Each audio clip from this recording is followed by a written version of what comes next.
against Ole Miss last week, but the true freshman sprained his ankle in the third quarter. Jordan Davis finished. Davis, Jr., was the starting quarterback to begin the season.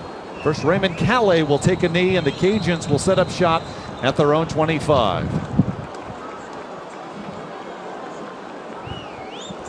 And so looking in the middle of the huddle for Louisiana, we see number 3, and that is Jordan Davis, 6'3", 217, 837 yards passing, 5 touchdowns, 4 interceptions, also 4 rushing touchdowns. He began the year great, Hudson, but then had ligament damage, hurt his knee in the Texas A&M game. Levi Lewis only with a couple of starts, but following that sprained ankle last week, not enough practice time to get the start. It'll be Davis. It's been a revolving door, to say the least, at the quarterback position for this offense, and it's been a part of why there's been so much inconsistency in the productivity of the offense.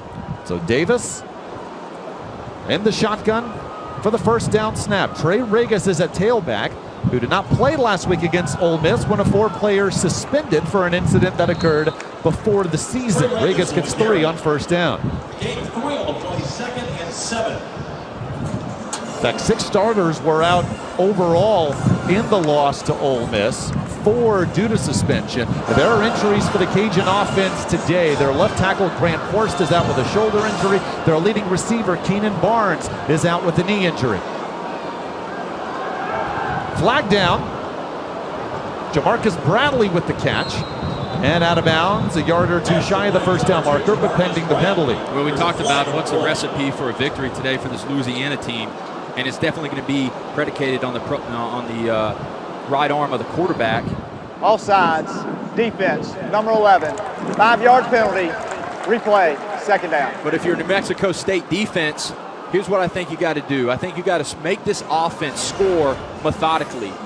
They don't generate a lot of explosive plays, but New Mexico State has an offense that spends a lot of time on the field. And so what you don't want to do if you're Louisiana is get into a punching and a botch max with one of the most high-powered offenses in all of the country. New Mexico State does give up 32 points a game. 2 weeks ago, their last game, they knocked off Texas State 45-35. Here's Raheem Malone on the hitch and past the 40. Easily a first down. Nice block by Bradley on the edge. This is something that this New Mexico State defense has really struggled with, and that is tackling in space and stopping the screen game. If you go back to this Texas State offense, the first drive, all they're throwing is screens on the perimeter, making this defense run sideline to sideline and cover 53.5 yards of the total field. It's now an empty set for Davis. Cajuns with it at their own 44, opening drive of the game in Lafayette. Blitz. Davis, good with his feet, able to get a yard off that scramble. Jordan Davis keeps gain of 1 on the play, 2nd down and 9. Dalton Harrington was one of the Aggies on the blitz. Sunbelt leader in total tackles and tackles for loss per game. A good one, almost 100 tackles on the season coming in. Davis's scramble setting up 2nd down and 9. Now Regis back in the backfield. Redshirt freshman gets the call. Turning the corner, first down into Aggie territory. If this is something they can consistently do on 2nd and long and run the football, boy, are they going to have a great chance today. You can see zone right action here, and it's just Trey Regis, the redshirt freshman. He's coming off a suspension last week, so he should be healthy and ready to go. But we talked to Mark Hudspeth this week, and we said, Coach, how do you juggle between keeping their high-powered offense off the field, but also doing what you do and do it best? Now from the Aggie 41. Another blitz. Cajuns pick it up the middle. That's behind Malone. Pass incomplete. Number 13, Ragin Cajuns. 2nd and 10. And so the receivers at this position for this Louisiana offense, you've obviously got Keenan Barnes out, who's their leading receiver. You know, so what do you lose in him? You lose a guy that's got 36 catches for 507 yards and 2 touchdowns.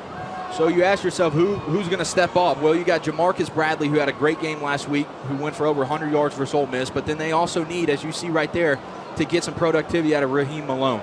SMU transfer Malone, 29 catches and 397 yards coming in. 2nd to Barnes. Regis on 2nd and 10. Lowers his shoulder to get a few extra yards, and that's enough for the first to the 30. Again, running the ball on second and long. And the part of this offense that has not got a lot of credit has been the offensive line. And it's a great job right there of anytime in zone action when you're running the zone, it's just everybody up front. Take a step to the left and block who's ever in that lane. Aggies looking for their third straight win over the Cajuns, won in double overtime in Las Cruces last season. Nothing doing as Regas pushed back. Two Aggies there, including Terrell Hanks, the junior linebacker. Well, Frank Spazanazzi dials up a perfect run blitz right there, and they bring some pressure off the edge. And you can see Malik Demby, number 11, getting right in there and putting his hat on the ball. And that's something that this New Mexico State defense has got to do a better job of, is on first and second down, protecting the chains. Second down and 13 now.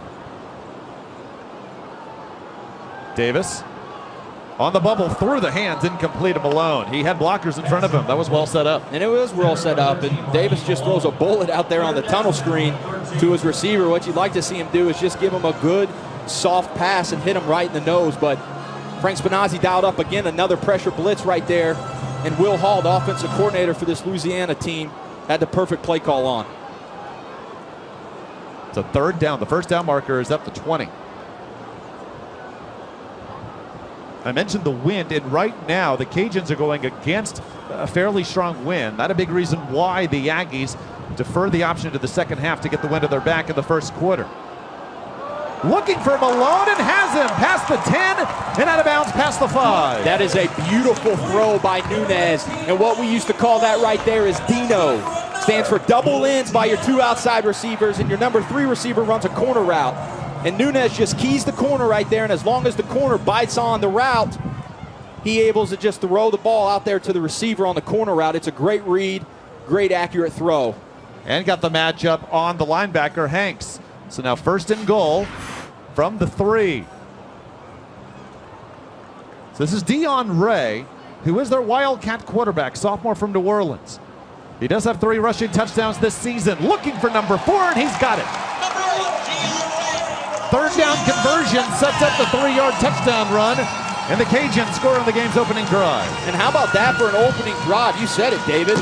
This is an offense who has been struggling all year. A lot of it has been predicated because of the quarterback position, the suspensions, and all that. But what a drive for this offense, and what it comes at a crucial time to open this game up with an 80-yard scoring touchdown drive. You got to be encouraged if you're Will Hall offensively, the way those guys responded right there. And Jordan Davis, with experience, waited his turn to get the start to begin the season and was awfully solid before his knee injury in the 3rd game of the year for Louisiana at Texas A&M. Stevie RT kicks the PAT through. 7-0 Cajuns in Lafayette.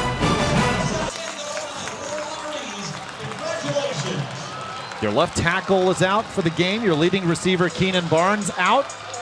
Jordan Davis starting in place of the injured Levi Lewis at quarterback. And what do the Cajuns do to begin the game? 10 plays, 75 yards, took 4:14 off the clock. Raheem Malone, 2 catches, 40 yards, but it finished off with the Dion Ray touchdown run. Well, welcome back, Trey Regas. Comes off a suspension from last week, and they did exactly what we kind of expected them to do. And really the recipe for the win, in my opinion, is them being able to control the clock, maybe keep this New Mexico State offense off the field and run the ball with physicality up front.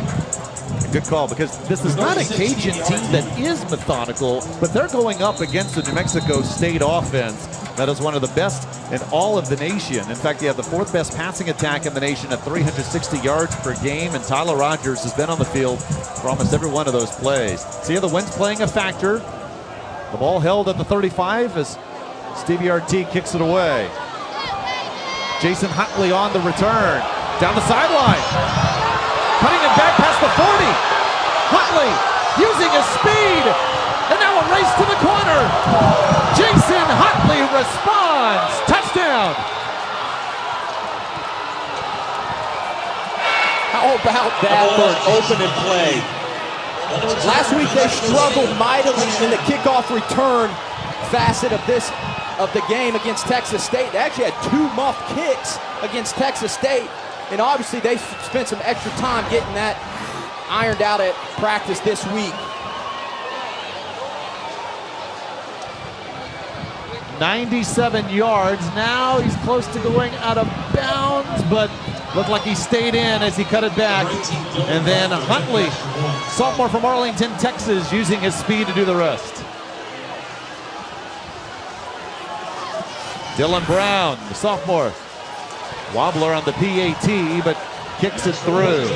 How about that for a response? Officially 97 yards, tied at 7. Well, we're sitting here talking about what they got to do against the offense, and then they just create this explosive play. It's a phenomenal job by Huntley. But give credit to the blocking on this kickoff return coverage. We talked to Coach Doug Martin this week, and special teams, boy, it sure looked like he stepped out of bounds there. Surprised they didn't give that a second review. But kickoff return, especially in their special teams unit, was a point of emphasis. And then you look again right there, possibly a block in the back. But at the end of the day, it held up. Huntley's long return before that was for 42 yards. This New Mexico State team, Doug Martin telling us they're playing with a chip on their shoulder. This is their last season as a Sun Belt Conference football member. They will be an FBS independent next season, and that's why getting to 6 wins is so important to them. While technically they can make a bowl in future years, they can take advantage of the Sun Belt Conference tie-ins, and one of those bowls is the Arizona Bowl in Tucson, a 4-hour drive from Las Cruces. Now, Doug Martin will not talk to his team about making a bowl. He thinks it's a distraction, thinks it's what it was in their last loss against Arkansas State, but he told us on the phone how remarkable it would be if they could get to 6. It's rat poison. That's what it is. Thanks, Lane. But, you know, you hit the nail on the head, David, earlier in the broadcast. 4-5, their record does not do them justice. They have been in a lot of close ball games. And quite frankly, this is one of the hardest places to win in all of college football. And I think Doug Martin has a chance to do something really special this year. See the difference with the wind, too? That wind carries the ball into the end zone. And Raymond Calais in the season opener against Southeastern Louisiana, 2 kick returns for scores. So don't underestimate the Cajuns' ability at some point this game to get a big return. 10 plays, 75 yards on the touchdown drive by Jordan Davis and company. And now all of a sudden, the game tied at 7 just 16 seconds later. Both of Davis's completions to Raheem Malone on the first drive. So I'd expect him to continue to run the ball between the tackles. They had a lot of success with that in the first drive, and then they're one of the best screen games in all the Sun Belt. Darius Hoggins in a tailback, senior from Coconut Creek, Florida, spelling Regas, who had 24 yards rushing on the first drive. That goes nowhere. Davis. Miles Veen, 310, redshirt freshman there. Well, it looks like there's just some miscue on what's going on schematically up front. It looked like it was a possible QB read power play, and they just don't even block the defensive end up front. You can see them, what they're trying to do right here, getting up to the line of scrimmage, trying to get into the perfect play. We call that ice. Maybe try to get the defense to draw offside, but what you're trying to do is get into the perfect play offensively. Ernest Patterson with the catch with some space in front of him. Depending on the mark, that could be enough for the first. They'll mark him a yard shy. Well, now they adjust the mark, and it's going to be a yard ahead of the marker. So and again, a phenomenal job by number 13, Raheem Malone right here, getting some block right there. And that's what you got to have if you're going to be a great screen game like this Louisiana offense is. You got to have some participation and some physicality by your receivers, whether it be in the run game or whether it be in the screen game and blocking. Just Patterson's 3rd catch of the season, junior from Brenham, Texas. Again, the Cajuns' leading wideout, Keenan Barnes, out today with a knee injury. Pressure. Davis gets by Denby, and now a lot of room to run in front of him.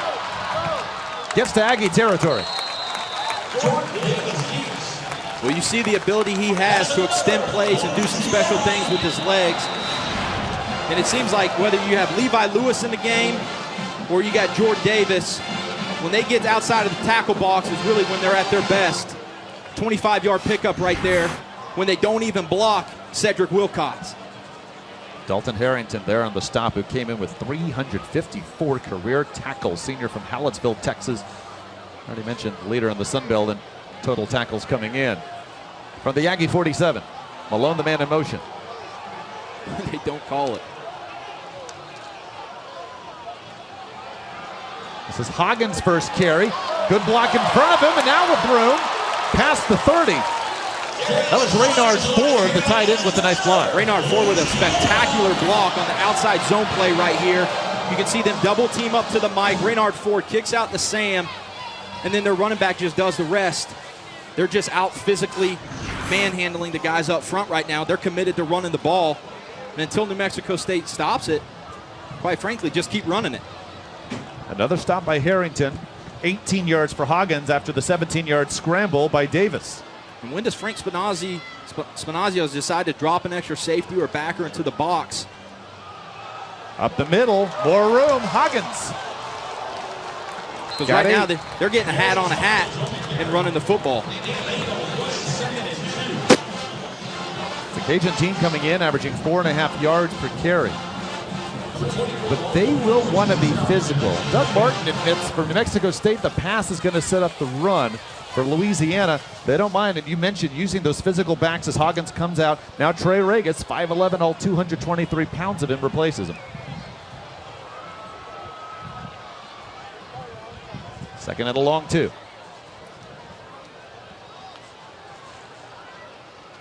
You can see Ron LaForce right here, the free safety for New Mexico State, get down in the box. Stiff arm by Regis and then slips down.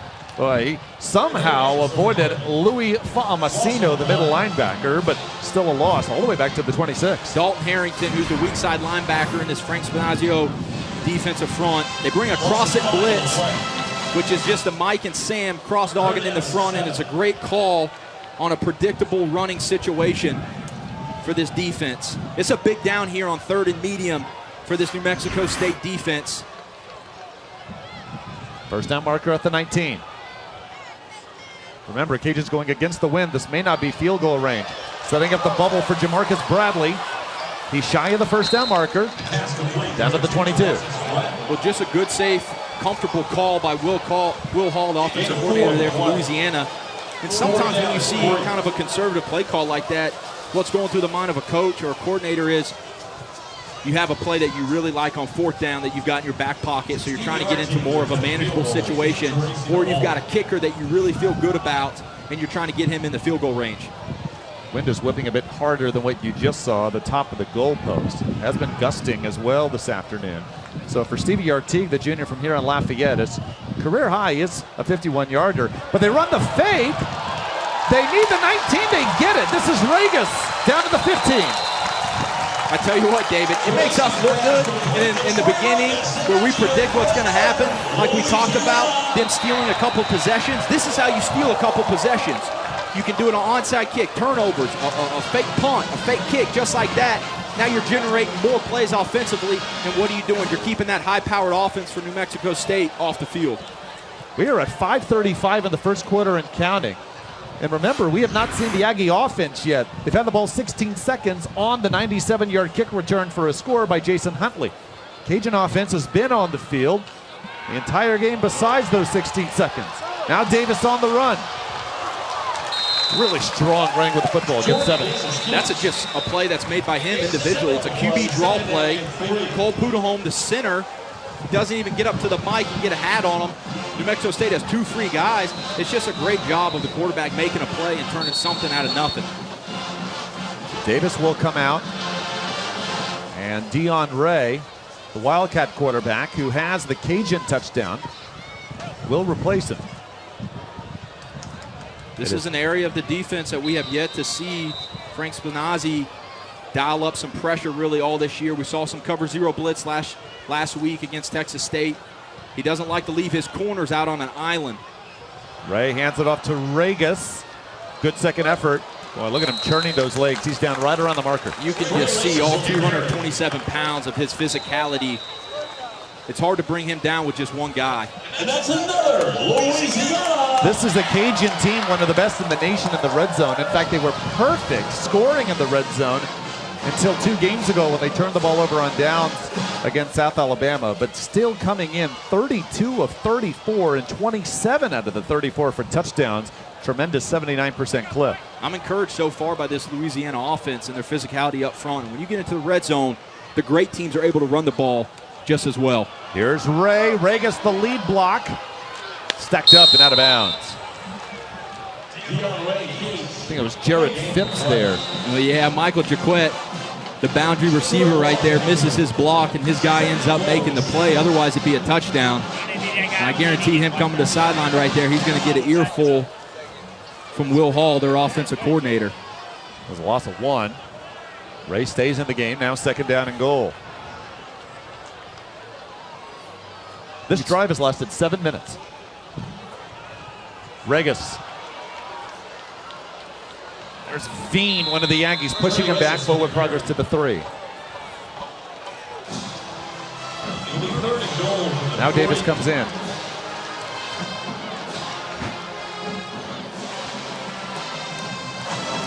It'll be interesting to see right here what they decide to do defensively. What I'd like to see is get Jordan Davis on some sprint out action, especially if New Mexico State plays you man. We see so much in college football, the man rub routes that are so hard to defend. You saw it last year against Alabama and Clemson in the national championship game with Hunter Renfro. They're playing man coverage to the 3 receiver side right here. Hoggins the tailback next to Davis. Corner of the end zone. Catch made! Michael Jaquette, the 6'2 sophomore, outleads the 5'9 Jared Phipps for the score. And that's why you recruit size at the receiver position. We talked about what they were going to be missing with Keenan Barnes, who's 6'3". A very impressive job right there by the quarterback, Jordan Davis, throwing a catchable fade ball up and letting your 6'2 receiver go up on a 5'9 guy and make a play. In 2017, it is awfully rare you see a 7-minute, 52-second drive, but that's what we just saw from Jordan Davis in this Cajun offense. They are 2 for 2 on their drive so far. 13 plays on the drive. I love the aggressiveness coming out. You got a team that's, both teams are obviously 4 and 5, but a team that's underachieved this year in Louisiana, pulling everything out of the bag. They're leaving no stone unturned today. We got a good one here in Lafayette. If you're in Ragin Cajun country, you got a lot of those, the big pots in the jambalaya. So much fun before the Ragin Cajun game here at Cajun Field. They're excited about their team, especially their offense here today.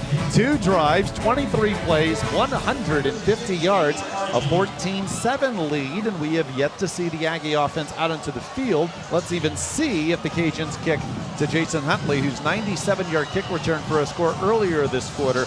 First kick return for a touchdown by the Aggies in 5 years. Well, we said the formula for victory for this Louisiana team was going to be keeping New Mexico State under their average mark of 80 plays per game, and then also turnovers. And you see right there, 2 times your offense has been on the field, generating more offensive plays than New Mexico State, but then also a phenomenal call to go for it on 4th down with a fake field goal. Wind has died down a little bit, but that's still a heck of a kick by Stevie Artigue into the end zone for the touchback.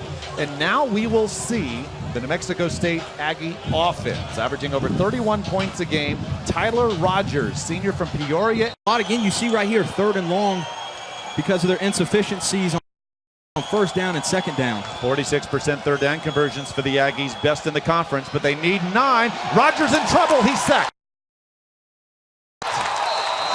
Kayvon Perry, the senior from Buffalo, New York, brings Rogers down, and it's 3 and out for New Mexico State.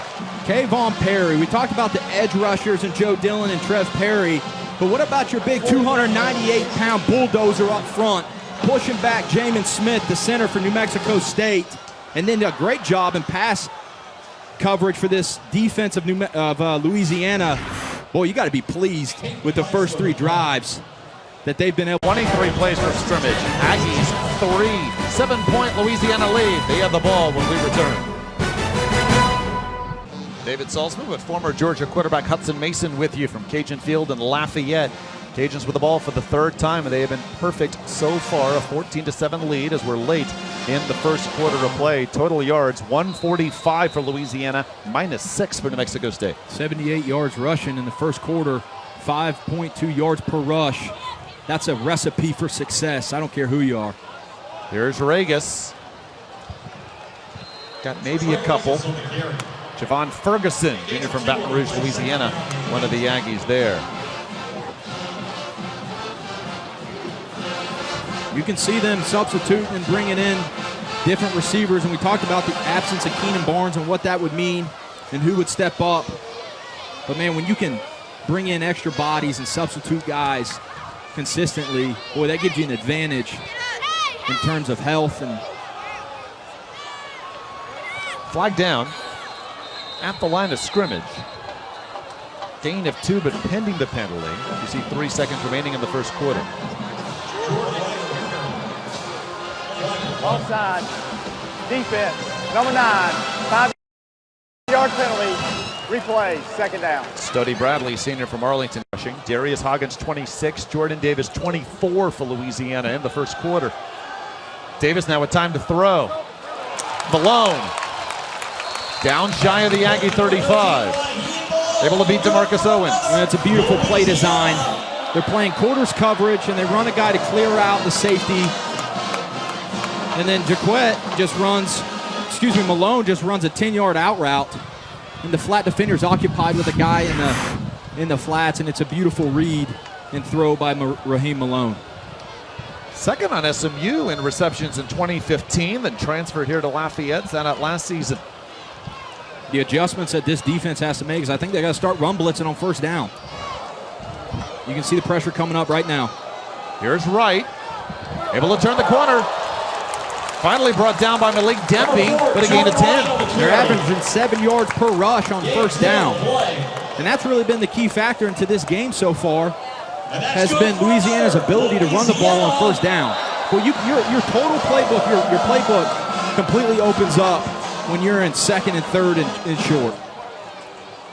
This Aggie defense tied for the best in the Sun Belt in forcing turnovers. Be a good time to get one. They forced 19 this season. Again, they're bringing strong pressure here off the edge. Right, the flip to Malone. Gets by the first man, not the second. Brought down from behind. That's Javon Ferguson. That's what they need. They need to force Louisiana into negative plays.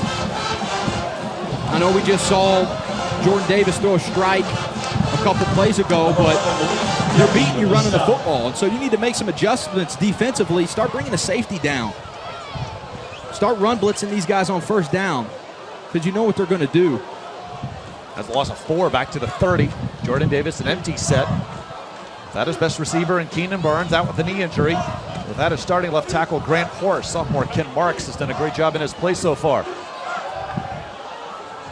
Nice catch made, Bradley. But the Aggies are there, limiting the gain to 1. And it's a beautiful play on Javon Ferguson, number 7 right there. New Mexico State dialed up a pressure blitz right there, and Will Hall dialed another beautiful play, a screen, which is what you want. When they bring the house, you would love to have a play design like this. And you can see Javon Ferguson gets around the tackle coming for him and really makes a big play saving tackle. It's a big third down here for this New Mexico State defense. They're gassed. They've been on the field for 28 plays, and it's just barely into the second quarter. First down marker at the 16. Blitz coming. Davis scrambling. Catch made. That's shy of the first. Mark Hudspeth has a decision to make as Patterson comes back for a second catch of the game. 4th and 2 coming. Well, Jordan Davis throws him a little bit of an anchor. He gets flushed out of the pocket here. And Ernest Patterson is wide open. And he would have had a first down, but he threw it down near his ankles. Stevie Artigue is 7 of 10 on field goals this season, but has been really up and down this year, especially the last few weeks. And we saw Dion Ray come out to the field for a moment, thought they'd go for it. Now we see Artigue. And he'll attempt a field goal here. We think last time we saw him, it was a fake, converted by the Cajuns, and the drive would lead to 7 points. Now Mark Hudspeth wants to think about Louisiana. That's their first timeout of the first half. This will be a 30-second timeout. So the line of scrimmage is at the 18. It'd be about a 35-yard field goal, but the way they've been able to move the ball on 4th and 2, what would you do? Yeah, I think if you only go for it here on 4th and short if you really, really, really feel good about a play. And in your preparation throughout the week, you've got specific plays designed for 3rd and short, 4th and short that you think you're going to catch the defense in. I wonder if he called that play or if he called that timeout because the play clock was getting low and he didn't have his guy set up, or if he really believes they've still got the kicker out on the field right now. It looks like they're going to kick it. And I think that's the right call. Take the points here. You got to be extremely happy being up 10. And look, this high-powered New Mexico State offense, how many plays in the first half so far? 3. And Artigue is capable. 19 of 24 on field goals last season. He's mentioned 7 of 10 this year. But he's missed a share of PATs as well. In fact, he's missed 5 of them. So again, up and down for the junior this year. As his punter, Sam Geraci, waits to hold. This is a 35-yard attempt.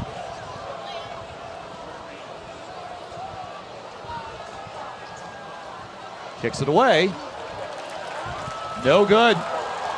Artigue's field goal. Rough season continues for Stevie Artigue, and if you're the Aggies, your defense has been on the field again for all but 3 plays, and yet you're just down 7. Frank Spaziani and company have to be tremendously pleased. Well, that's a big win right there for that New Mexico State defense.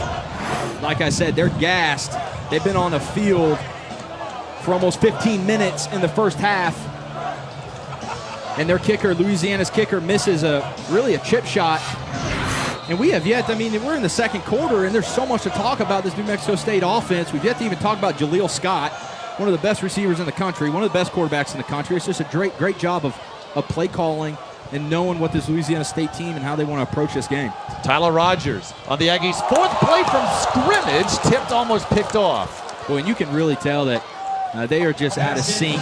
I think one of the hardest things to deal with when you're a team that's so much predicated around the ebb and flow of being on the field for 80 plays a game like this New Mexico State offense is, it's kind of like a team that plays a triple option. You know, your time of possession is going to be cut in half when you play a triple option team. Just like these guys, they haven't been on the field for so long. They're a little bit out of sync and out of rhythm. Rogers lobbing the pass, miscommunication. That was Rose on the wheel route. And it's going to set up 3rd down. And he just mentioned it, 80 plays. That's what Doug Martin told us. 80 plays is the key for his offense, he says. If he gets 80 plays, he feels he's going to get at least 30 points. And outscoring a team is his best chance of victory. This is play number 6 coming with 10:50 to go in the first half. And it is a crucial 3rd down for this New Mexico State offense. Jaleel Scott, we haven't even talked about him. Senior Bowl invite this week. O.J. Clark moving right there in motion. They got too many weapons. They got to find somebody and make a play. Pressure on Rogers again, and that's short of Jonathan Boone. There's that pressure again we were talking about by Taboris Lee. And look, that's not hitting a quarterback. It's not a pick. It's a play that really tomorrow nobody will recognize and really talk about. But I can tell you as a quarterback, when you get pressure up the middle and a quarterback can't step into his throw and throw it with conviction, that's just as good as hitting him right in the jaw. Tyler Rogers is 1 of 4 for 3 yards. But you mentioned that pressure. Again, the coach is telling us we have to make Rogers move his feet and not get set. Has that been key? I don't know if Rogers has had one comfortable pass so far today. He about got it blocked right there on the rugby kick. And returnable by Patterson. Cajuns will have this right around midfield. Still 14-7. Aggies have to be happy just down 7. But a gas defense on the field when we return.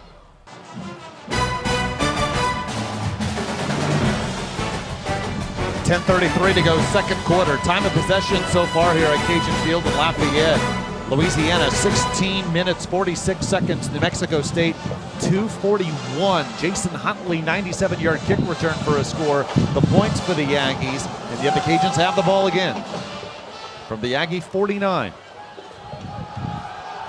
This is Regas, his 9th carry, and maybe his best of the afternoon, able to slide past the first down marker. One of the things that's hurt this New Mexico State defense all year is just secondary participation in the run game. And it takes a minute for number 19, Austin Perkins, a strong safety, to come across the field and read and react. And if you're going to have an elite secondary that is involved in stopping the run, you got to have guys with great instincts and great reactionary skills. And that just took him way too long to realize that it was a reverse. 10 yards on the run. Now on the quick out, Bradley the grab. Little by little, yards after yards. Aggies don't have an answer so far. Well, Louisiana is doing a great job of staying ahead of the chains. They're very successful so far in running the ball on first down. And what that does is that forces the defense to take another guy and put him in the box. And how are you going to adjust? And now what we're seeing is Will Hall get his quarterback involved in some sprint out actions. He's not really asking him to throw the ball from the pocket and make pure progression reads. But I love the play design so far by Will Hall. Bradley, 3 catches today, 30 on the season. Regas slipping through. Trey Regas to the end zone. his 8th rushing touchdown of the season. And how defeating that has to feel. They've got 2 guys. Dalton Harrington was right there to make the play, and Trey Regis just runs right over him. You want to talk about boiling your mouthpiece and sticking your head in a hole? He ran right over Dalton Harrington. Now, I know we're early second quarter, but that's the 33rd offensive play for the Cajuns. Is that also part fatigue by the defense? It is. These guys are absolutely worn out. They've been on the field for, I believe, 18 minutes so far in this first half. Everything that Louisiana had wanted to do and talked about doing, they're doing it well and with a lot of success here in the first half. 31 yards on the touchdown run by Trey Regis. Artigue, the PAT through. 21-7. 235 total yards by the Cajuns. 9:20 still remains first half.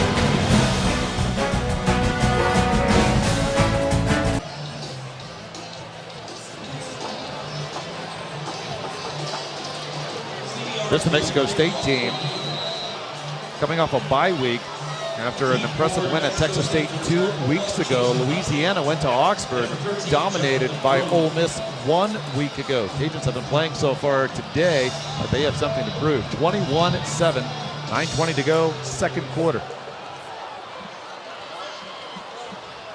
Huntley won't get a chance, but this does go out of bounds just before the goal line. And so Mexico State can have this at the 35. So you're going to catch a break here with great field position. Kick out of bounds, number 36, kicking team.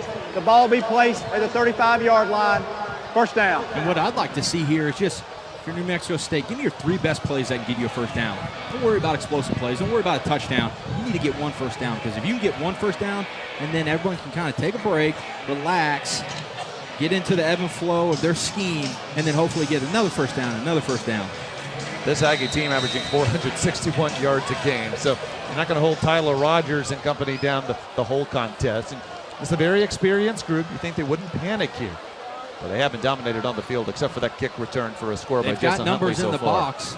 Sorry, David. They got numbers in the box here. Louisiana's only got 5 men in the box. I like to see them run the ball, but not. Rogers. Short yardage on the grab. O.J. Clark, sophomore from Wichita Falls, Texas. When you get numbers like that, and I know it's not the bread and butter of this offense to run the ball, but man, when you get one backer in the box, you got to take advantage and running the ball on first down to keep this defense balanced.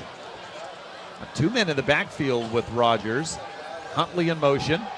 Rogers looked to Huntley. Instead goes to the sideline. Catch made. First down for this Aggie offense, and it's Greg Hogan, the senior from Houston, with his 104th career catch. Well, it's good to see him get involved. He's a Sun Belt All-Conference player from 2016. Look, there's a plethora of options for Tyler Rogers to distribute the football. The biggest issue is they haven't been on the field to get anybody the football. 20th catch of the year for Hogan. 6 of Tyler Rogers' targets have at least 20 catches now this year.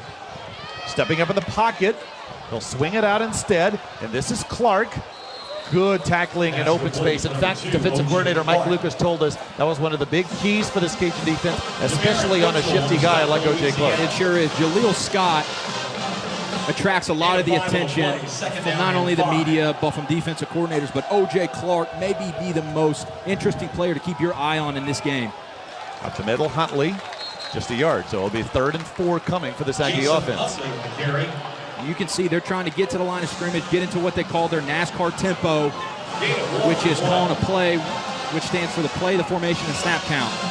Here's Huntley with space, a first down as he's brought down just shy of the 30. And like I said earlier in this drive, when you get 1 first down, I can tell you from just experience, everyone's pretty tight. You're down 21-7. You're not playing very good. It just seems to be that 1 first down that everyone can just take a deep breath and relax, and now they're moving the football.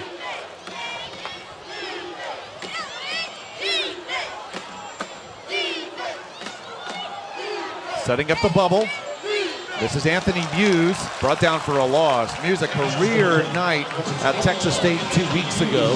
Cajuns ready for him there. There was Justin Middleton, the middle linebacker. That's a phenomenal play of reading and reacting the screen and making a play by Middleton. Again, 2nd and long for this offense of New Mexico State.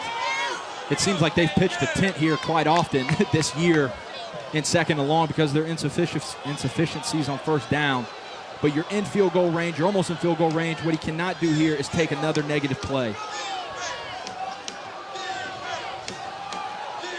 Up the middle, Muse open.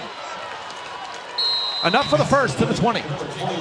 Anthony Muse, a guy who, again, is another big part and a piece of the puzzle of this offense. Former walk-on to this offense, now scholarship guy, and he plays a big piece of the puzzle. Larry Rose the third, the fake to him. Rogers slides down, and a flag. They will get a flag on the hit of the New Mexico State quarterback. So this will add yards as Rogers is marked down just past the 15. Yeah, and I think it's a good call. It's tough as a defender when a quarterback's running and all of a sudden the last second he decides to slide. But I think it's the right call. You're going to see he went straight for his head. I don't think there was any intentionality into it. It's just hard when your body's running full momentum and the guy slides at the last minute to pull up. I agree completely. If you're going to hit the quarterback above the shoulders, whether intentional or not, that flag's coming out. However, conference on the field about this. Ted Pitts, our referee. Our umpire, John Short. After the play, personal foul, late hit with targeting. Number 23 on the defense. The previous play is under further review. This is a big review coming up. Tracy Walker, 238 career tackles coming into today. Yeah, I think there's actually a little bit more intent to that than what I initially thought. Now look, we talked about the injuries for Louisiana's offense. Free safety Corey Turner is out with a knee injury. Tracy Walker is their leader on what is a young back seven. Let's take another look. Yeah, the verdict's not going to be good for him. I definitely think he's going to be ejected, and like you said, that hurts severely for this secondary with one starting free safety already out and Corey Turner.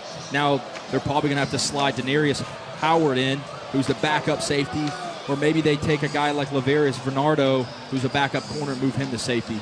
Travis Crawford is also out for today's game, and he's only played in 3 games. The senior from New Orleans started the season at free safety. And so he's out. Tracy Walker may be out. Corey Turner is a junior.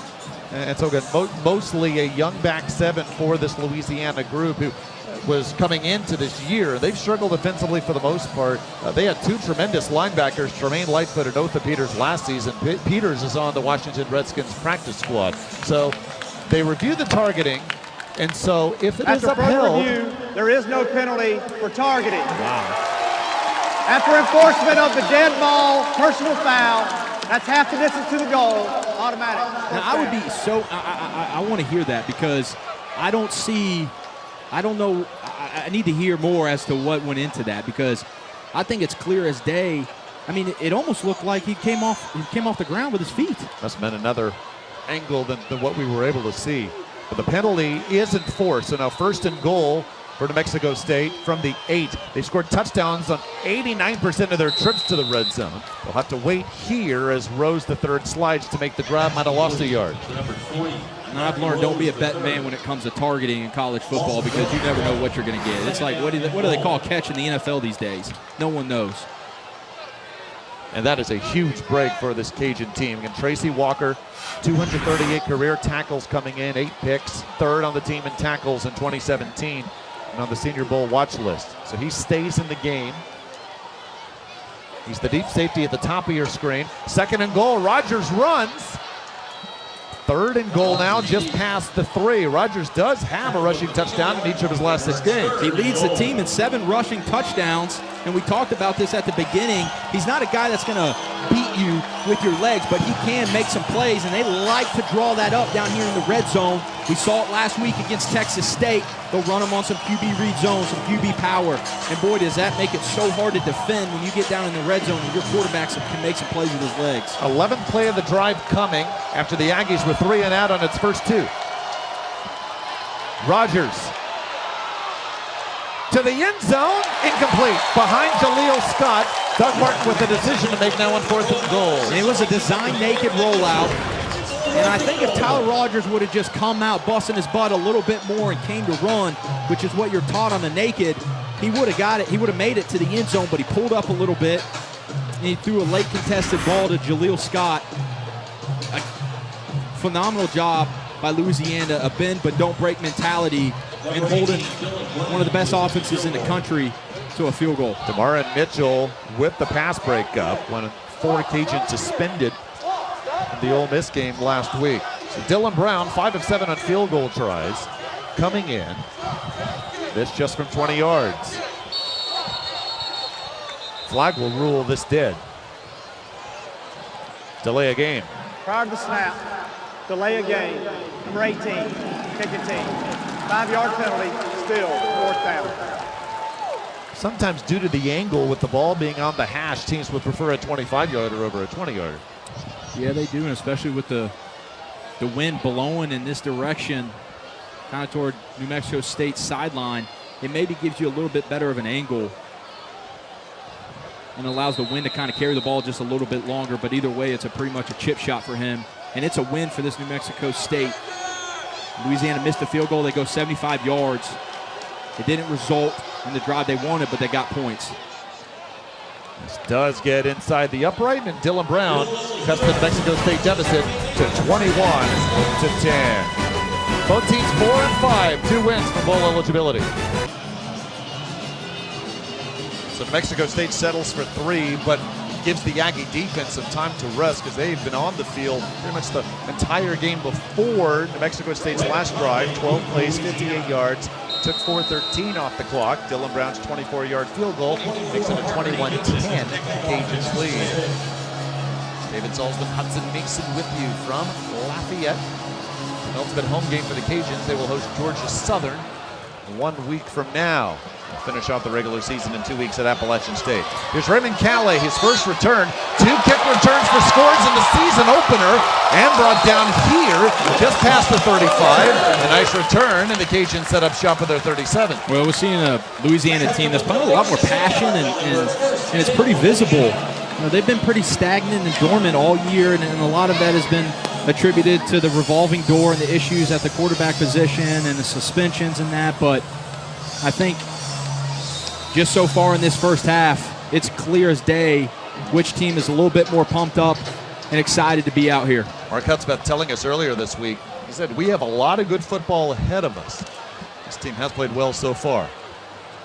Jordan Davis starting for the injured Levi Lewis, who sprained his ankle last week at Ole Miss. Swings it out, Malone. Got past the 40. Terrell Hanks, the strong side linebacker from Miami, Florida there on the stop. And it's another thing you're seeing more and more of in college football. RPOs stands for run pass options. And Louisiana gets in 4 wide receivers. They create a 4-1 box, meaning 40 linemen, 1 middle linebacker. And what Jordan Davis does right there is he puts the ball in the belly of the running back, but his eyes are on the Sam backer. And if the Sam linebacker triggers and reacts to that, he rips it out and throws out the bubble, and you've got numbers on the perimeter. Gain of 5 on that throw. Jordan Davis, 10-12 for 102 yards and a touchdown. Darius Hoggins cuts back. Past the Aggie 45. Ron LaForce, the stop. Well, an outside zone and outside stretch plays like on that play, a lot of people want to watch the front side of that offensive line and give credit to Kevin Dotson and DeQuinn Withrow, but a lot of times the backside doesn't get the attention that necessarily they deserve. And if you keep your eyes on the backside of those stretch and zone plays, those are when those backers over pursue. And if the back is patient, like Darius Hoggins was right there at the line of scrimmage, there's some lanes to wiggle through back door. Cajuns at just over 7 yards per play, 255, play 36, and Davis looking deep to the sideline, and Malone comes back to make the grab. No, they'll rule him out of bounds. He ripped it out at the last second. And he had Jamarcus Bradley open on a big post. You can see Jamarcus Bradley's clapping his hands like he wanted the football. And it looked like Jordan Davis was going to let it rip. His eyes just weren't in the right place. Man, just the last second, getting his arm in there by Perkins, got the ball out. And just trickled away from the chest of Malone. So instead, 2nd down and 10. I think this is a predictable running situation. I'd like to see New Mexico State run blitz them here. They'll bring the blitz. Davis looked to go up the middle. Now sees the lane in front of him. Davis past the 20. Jordan Davis will score. I don't know if that was a design QB draw. His receivers were out here what it looked like running routes. But man, he got the ball in a millisecond. He tucked it like it was a design QB draw. And New Mexico State blitzes weak pressure here, and they play man coverage. And Jordan Davis just almost like he just feels it. Just tucks the ball, makes one guy miss. Either way, it's a phenomenal play. 43 yards on the touchdown run. Davis's 5th rushing touchdown of the season. This Cajun offense is up to 298 total yards. Their 4th touchdown. Only drive that has not led to points off a 35-yard missed field goal. I thought it was a draw, and then he stopped, and yet as he's rolling to his right, he all of a sudden sees this huge hole in front of him, and number 3 does the rest. You know, he looks out to the perimeter like he's going to throw a quick game route, and then he pulls it and tucks it. I honestly think it was just an instinctive play. But the issues continue to come up for this New Mexico State defense in stopping the run. And I don't know if it's because, look, they were preparing, and we talked to the coaches about this week. They had to prepare for 3 quarterbacks, really. And we asked Coach Doug Martin, the head coach for New Mexico State, does your game plan change? Are you going to do things differently for each quarterback? And he kind of said, no, not really. But, you know, that's just the answer he gives us. Jordan Davis brings a little something different to the table. Andrew Nunez brings something a little different to the table, and so does Levi Lewis. I just wonder if they were preparing for Levi Lewis, and then at game time, Jordan Davis comes in, and they've got a totally different scheme put in place. All 3 of those you just named have started. Davis, of course, starting today and started the first 3 games for the Cajuns. Then after the knee injury at Texas A&M, Andre Nunez got 3 starts, suffered a concussion against Arkansas State. And after that loss in Jonesboro, Cajuns had 16 days off, and Levi Lewis, true freshman from Baton Rouge, Louisiana, comes into the coach's office and says, I want to play. And at first the coaches were hesitant because they didn't want to take off his red shirt. And yet Levi Lewis convinced the coaches to give him a shot. Jordan Davis and Andre Nunez weren't 100%. And so Lewis very well in his 2 games, 276 passing yards, 140 rushing yards. We didn't know whether he would start, but a sprained ankle he suffered last week against Ole Miss means Davis starts. Now, Tyler Rogers, he started every game and has been on the field for almost every snap for New Mexico State. Obviously, he's got to get that passing game going with his team down 18. He's been starting since he's a redshirt sophomore, and it's time for them to step up and show his senior leadership. But going back to Louisiana's quarterback situation, I don't know if I've ever heard of a guy coming in halfway through the season and voluntarily putting his scholarship or his red shirt on the line and asking it to be pulled. He told the coaches, I'm graduating in 4 years anyway, so I don't want to wait for a 5th year. New Mexico State's last drive ended in a field goal. Greg Hogan gets first down yardage on that grab to start this Aggies drive. You know, one of the things I was thinking this week as we were preparing for this game is if you told Doug Martin that you would have the number 4 offense passing in the country, a 1,000-yard rusher combined, and a team that generates more turnovers in the Sun Belt, but yet you'd be 4-5. How would you react? Tough throw here, and there'll be a flag. I mean, that was perfectly placed by Rogers. It went over the 3 defenders, and O.J. Clark was the closest to it. Now, the Cajuns think that pass was uncatchable. Pass interference, number 2, defense. 15-yard penalty from the previous spot, automatic, first down. But they do get Lavarius Varnado. Now 3:05 left. Aggies still all 3 timeouts. And this football moved all the way up into Cajun territory. Still 0 catches for Jaleel Scott, a guy out of community college. Comes all the way from South Carolina. From New Mexico State. It makes you think, how in the world this guy at 6'6" went unnoticed from all the other colleges in the country. He's at the top of your screen. Rogers, pump fake. Now, nice catch by Muse, coming back to get it, and down for a gain of 7. Yeah, they'll put Anthony Muse all over the place. They'll put him outside. They'll put him inside on both sides of the ball. But he is a very underrated, savvy route runner, is how Doug Martin described him. He's got great feel for windows and concepts in this passing game. Big drive here, not just to try to get this to within 2 scores, but the Aggies will get the opening kickoff in the second half. Rogers going deep, looking for Muse, makes the grab. Boy, what a catch. You know, they had one-on-one to Jaleel Scott to the boundary, and I thought for sure they were going to go to him. But again, they come back to the play they ran earlier. Actually, Louisiana ran it earlier, that Dino concept. There's that corner route again where your eyes are on the corner for Louisiana, and he drives on that under route, and you've got one-on-one. Great job of throwing it up and letting your quarterback or receiver go make a play. Now looking for Scott, and there was a little jostling, but incomplete as they test the 5th-year senior corner in Simeon Thomas. Simeon Thomas. So how about this for back-to-back weeks? Last week he goes up against A.J. Brown, the leading receiver in the SEC. This week he has to handle some guy that's 6'6", averaging 100-plus yards receiving. And that's tough back-to-back weeks. Jaleel Scott, 149 yards against Arizona State, 174 against Arkansas. But you mentioned, no catches yet. Second down. Roger steps up, some room to run. Looking to the end zone instead, and through the hands, incomplete. That was Connor Kramer, the senior. Another great play by Simeon Thomas right there. And what I was going to say was, you got to embrace that as a DB. You want to put on tape for these NFL scouts to see. Nothing better than going up some great competition of guys that are going to be playing on Sunday. Right, Thomas did just get the tip in time. And now 3rd down and 10. You got Jaleel Scott down here in the boundary, but it looks like they're going to double team the slot receiver, Kramer. Wide open on the drag route. And this may be enough for 1st and goal. They get Kramer, the former New Mexico State quarterback, for his first catch in 4 games. Well, I thought they were double teaming. He just runs a drag route across the field, and it's a great job of the quarterback just buying some time. And you're right. It looks like they're going to be able to pick up a 1st down with the ball on the 2-yard line. Big 3rd down conversion there because, the rate at which these Cajuns are scoring and getting touchdowns, at some point you can't answer with just field goals. Now the Aggies wanting some time to come off the clock. 8 on the play clock now, with them being so close to the goal line. Handoff into the end zone. Larry Rose the 3rd, touchdown.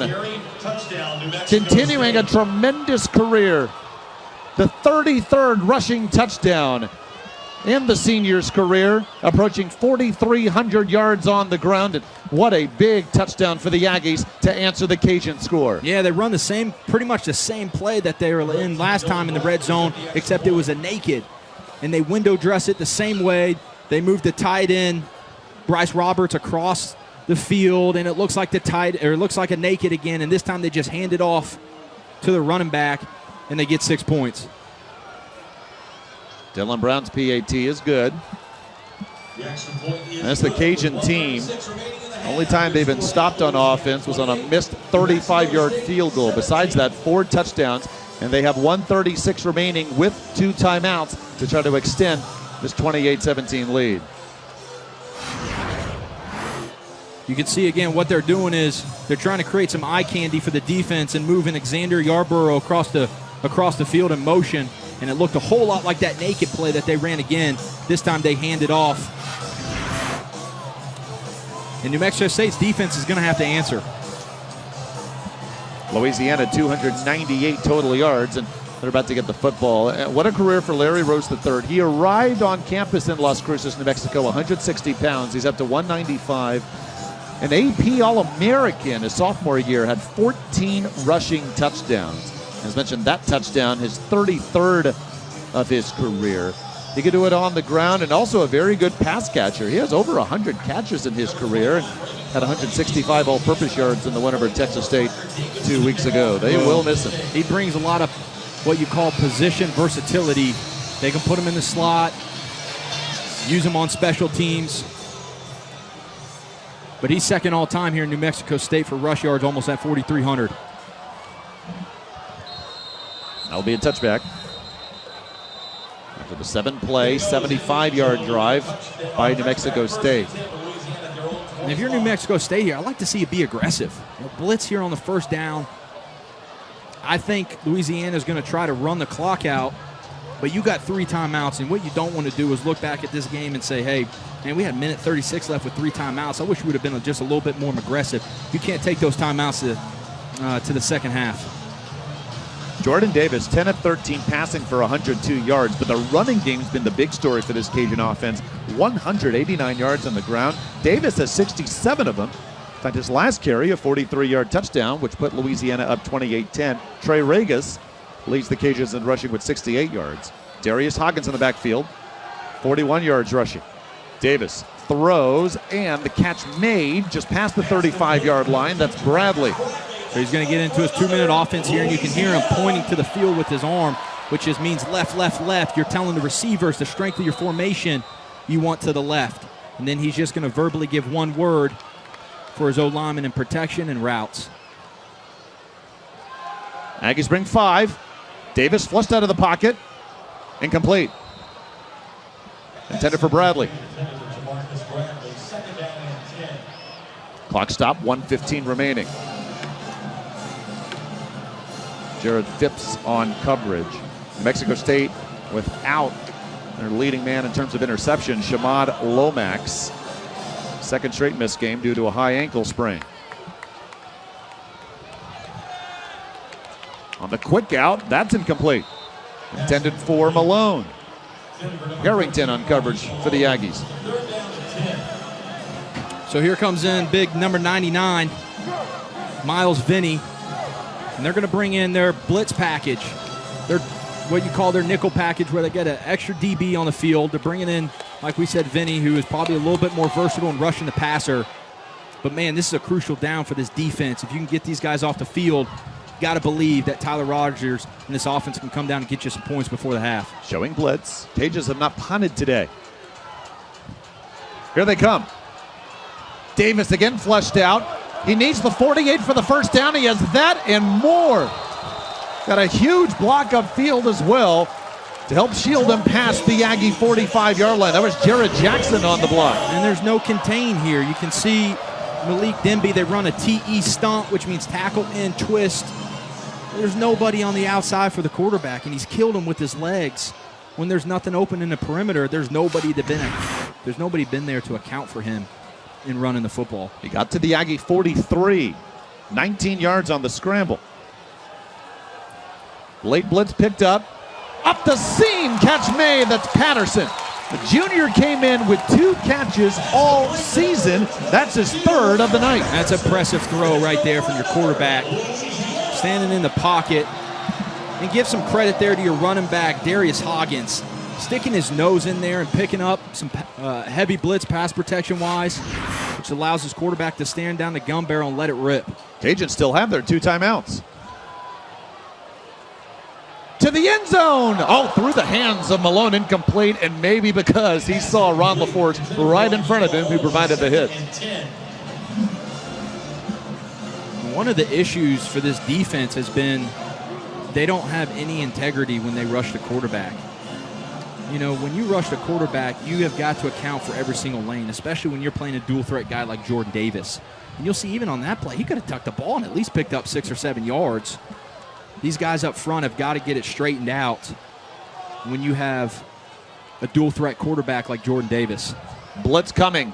Davis the throw. Malone the catch this time. Trying to get out of bounds, and they will stop the clock. Malone got to the 13.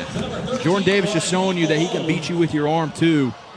What's impressive on that play is they brought a safety blitz. They brought too many for him to pick up. He knew he was hot. But, man, to stand in there knowing you're about to get hit right in the jaw, that takes a lot of mental and physical toughness. That's a pretty play. 3rd and 3. They're bringing weak pressure here with Dalton Harrington off the edge. Looks like they're playing cover 0. Timeout, Louisiana. That's their 2nd timeout of the first half. So now 1 timeout remaining. If you're Mark Hudspeth and offensive coordinator Will This will be Hall, a minute timeout. you mentioned the running lanes have been available for Jordan Davis. 43-yard touchdown run on the Cajuns' last drive, and he wasn't even touched. Do you try to keep it into the hands of number 3 here on 3rd and 3? Well, yeah, I think you got to throw the ball here. Maybe if you're going to run the ball, give a little bit of element surprise, maybe get into empty and run a QB draw or something like that. We've got some numbers in the box. But you could go back to your sprint out game if they play you in man, which I believe New Mexico State was about to bring the house there and play zero. So pretty much anything and everything has worked for this offense. And this has been a new offense, too, under offensive coordinator Will Hall, who was the quarterback under Mark Hudspeth when Coach Judd was at North Alabama, Division II power from 2002 through 2008. Hudspeth then an assistant in Starkville 2 years at Mississippi State before coming to Louisiana. Cajuns New Orleans Bowl champs 2011 through 2014. Headed to the New Orleans Bowl last season but lost to Southern Miss. And of course, the big story, and this is really across the country when it comes to bowl games, would be if New Mexico State can make one. Their last bowl game, New Year's Day, 1960. A win over Utah State at the Sun Bowl. New Mexico State. That's their first timeout of the first half. 1960. This will be a 30-second timeout. I don't even know if you were thought of back then. Were you a thought in your mom's mind in 1960? My mom would have been 16. Yeah, I think my parents wanted 3 kids, maybe. She got married 3 years later. But it would be an incredible story for them. And Doug Martin will not mention a bowl anymore to his team. He felt their last home game, they were distracted because of the talk. Lost a fourth quarter lead, the Aggies, to Arkansas State in that game. And the Aggies will be home for the final 2 contests of the 2017 regular season against teams that will not make a bowl, Idaho and South Alabama. Even if Doug Martin's squad loses here, they can win both those games to get 6-6 and become bowl eligible in one of the 5 bowls with Sunbelt tie-ins, the Arizona Bowl in Tucson, a 4-hour drive from Las Cruces. Obviously, the Aggies still have work to do to get there. But it would be tremendous for that community in their final year as a Sunbelt football member. Now 3rd and 3. Blitz up the middle. Davis, incomplete. Oh, there was holding. Is there no flag? Cajuns want one, and Malone's jersey was being tugged by Jacob Wongwa. I think the Aggies are going to get away with this. Well, the bunch set has given fits to this New Mexico State defense. If you turn on the film and watch all year, Louisiana gets in a bunch set again, and they had tight end Matt Barnes standing on the O, and nobody was a mile around him. And Jordan Davis threw the angle route underneath, but he's going to turn on the tape tomorrow and be killing himself because there should be 35 points on the board for this Cajun offense. And, man, does New Mexico State dodge another bullet? They just keep hanging around. Stevie Artigas missed one from 35 today. This one from 30. Artigues' kick is good. His 8th field goal of the season. Cajuns settle for 3. Still 23 seconds left, and the Aggies have 2 timeouts. Nine-play, 62-yard drive in Hudson. The Cajuns are up to 360 yards of offense in the first half. Well, I don't care who you are, whether you play at the Pee Wee level all the way up to the pros level. The same recipe for winning in football always comes down to the line of scrimmage, turnovers, and penalties. And all of those favor Louisiana tonight. And I'm telling you, I'm surprised at the way this Louisiana team has been able to run the football and win in the trenches. I think we knew that they had some better players on the defensive line, but their O-line has been hit or miss throughout the season. And Grant Horst, the starting left tackle, the leader of the offensive line, is out today with a shoulder injury. Sophomore Ken Marks has taken his place. That offensive line has paved the way for Jordan Davis, 86 yards on the ground. Trey Rega, 68 yards on the ground. And overall, the Cajuns, 208 rushing yards. Jonathan Boone. Also back deep, Jason Huntley. His 97-yard kick return for a score tied things at 7 with 10:30 to go in the first.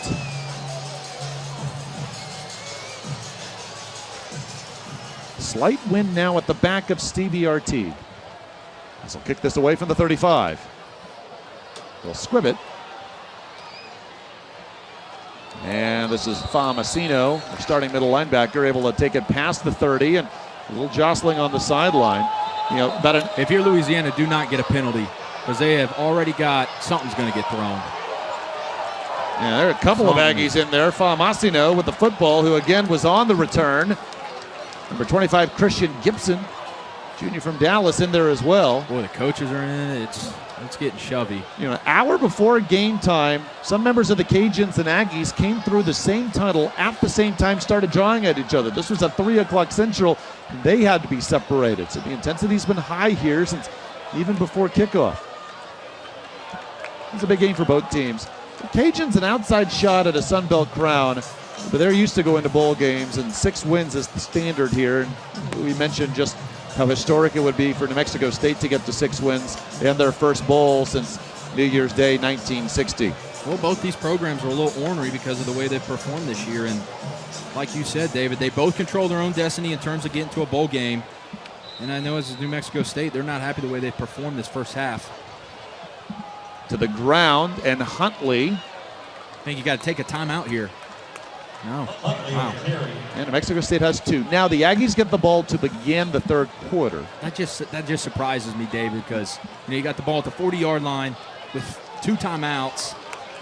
You got so many. Why not take a shot? Yeah, you have nothing to lose. You have a 6'6" receiver in Jalil Scott. But instead, the way this game started,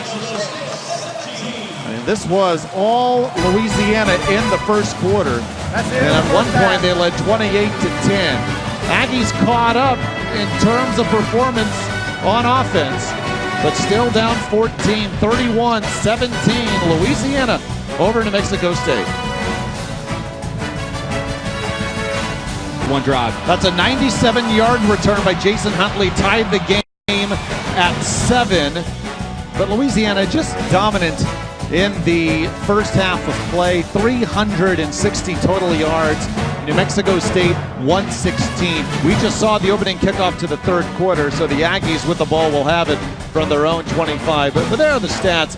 The yards all Louisiana. Jordan Davis, 145 passing yards, 231 all-purpose yards, and 2 touchdowns. And without that Huntley kick return, could be a lot worse. But with all that, the Aggies a chance to get it to within 7. Yeah, they still have an opportunity here. You want to talk about start fast. Louisiana did at the beginning of the game. New Mexico State needs to start fast here. They got to get some points out of this drive. It's very crucial. But this game has come down to the trenches, and Louisiana is kicking their butt up front. Tyler Rogers averages over 350 passing yards per game. That throw to Anthony Hughes puts him over 100. He was 11 of 17 for 98 yards in half number 1. The guy who leads the conference in terms of completions per game at 30, only 11 in the first half. So what that tells me is they just haven't been on the field enough, which they haven't. 9 minutes, 14 seconds of time of possession in the first half for New Mexico State. 20-46 for Louisiana. Cajuns ran 20 more plays. Here's Larry Rose III, able to slip past the first man, but not big to Boris Lee, the 295-pound senior from Ackerman, Mississippi. And he had an opportunity to cut that right up the play side guard right there. And did not the great vision, not necessarily a great read by the running back on which hole to hit, but nonetheless, it's a first down. Take a deep breath. New Mexico State got a first down. To the 36, now an empty set for Tyler Rogers. Senior steps back. He has one of the deepest drops in all of the FBS because of his arm strength, and he finds Larry Rose III. I'll tell you what's been impressive is the amount of tough catches that these receivers have made tonight. Another catch that's outside the framework of the receiver, and just a phenomenal job of climbing the ladder and making a tough catch for your quarterback. Rose over 100 catches in his career, one of the best to ever put on in a New Mexico State uniform.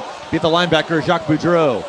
For the Cajun 40, Jason Huntley, burst of speed. Looks to be enough for the first, and here come the Aggies looking to cut it to 7. This looks more like the New Mexico State offense that we expected. Starting fast, good to see, and you can see Louisiana trying to match with their personnel. If New Mexico State will continue to push tempo, they may catch them with too many men on the field. You mentioned a lot in the first half, intensity, the edge to the Cajuns of that in the first half. New Mexico State, a little extra pep in their step to begin the third quarter. Stepping back, Rogers. Lofting one, Larry Rose III, touchdown! Just like that, an 8-point game in Lafayette. That's a phenomenal job by your quarterback to put air under it early and letting Larry Rhodes run underneath it. He's a great catcher out of the backfield, and it's a perfect play call for this offense. They catch him in 2-man, and Larry Rhodes is matched up one-on-one with TJ Posey, a linebacker. That's a mismatch all day. The 29-yard touchdown grab after his great 24-yard catch earlier in the drive. Just a minute 45 seconds for these high-powered Aggies to go 75 yards in just 5 plays. Dylan Brown's extra point is good. What was 28-10 Louisiana with 3.5 to go in the second quarter. Now just a 7-point game. Doug Martin's Aggies have defeated the Cajuns in the last 2 meetings by a combined 9 points, including in double overtime in Las Cruces last season. Now they're right back in it, 31-24. Former head coach at Kent State, former offensive coordinator at Boston College and New Mexico State. Now in his 5th year as head coach of the Aggies, and hoping to propel his team to their first bowl berth in 58 seasons. New Year's Day 1960, the last time they played in a bowl. 31-24 in Lafayette. Cajuns will have the ball from their own 25-yard line. Here's the touchdown grab again by Larry Rose III. I want to watch you the eyes of the quarterback, moving the secondary, using some eye manipulation. That's a phenomenal job, and why he does that is because he knows his backside safety over here. If he stares down Larry Rose too long, he's gonna linger into the position to pick that off. So it's a great job of what you call using some eye manipulation and forcing the DBs to go to a spot that he's actually not going to go to. And on both his grabs, which were tremendous catches, he had matchups on linebackers. TJ Posey on the touchdown, the weak side linebacker Jacques Boudreau before. So now, Jordan Davis, what a first half he had. And can the Cajuns continue their offensive punch? 360 total yards in the first half. A hitch to the near side, and Jamarcus Bradley really nowhere to run, push back. In fact, forward progress is just to the line of scrimmage. Well, the knock on this secondary has been their run support and physicality and tackling in open space. And Louisiana is going to continue to throw these screens because they really believe it gives them an advantage to have their guy in space one-on-one. But they're going to have to win up front, force Louisiana into 2nd and 3rd and long, but then they're going to have to tackle like they've never tackled before in space. Terrell Hanks' 8th tackle. 2nd and 10 now. Now was Cedric Wilcox the second forced offsides.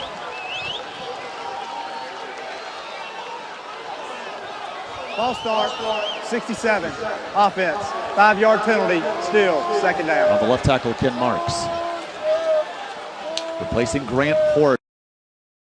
Tackle, a guy who had 4 sacks last week. They need some productivity out of him this week.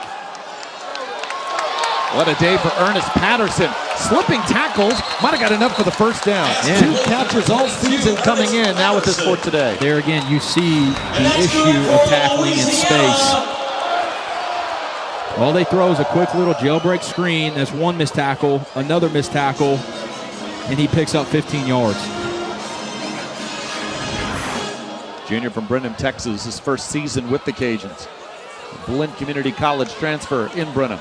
Now, Cajuns from their own 36. First carry of the half for Trey Regas.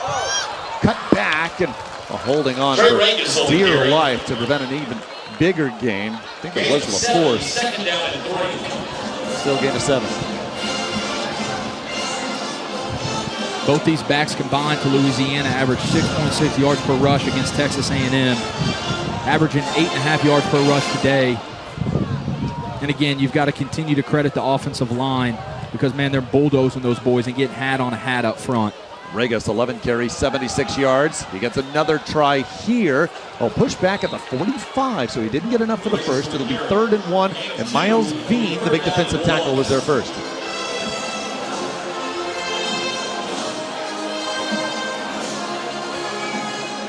DeAndre, the Wildcat quarterback, will check in now.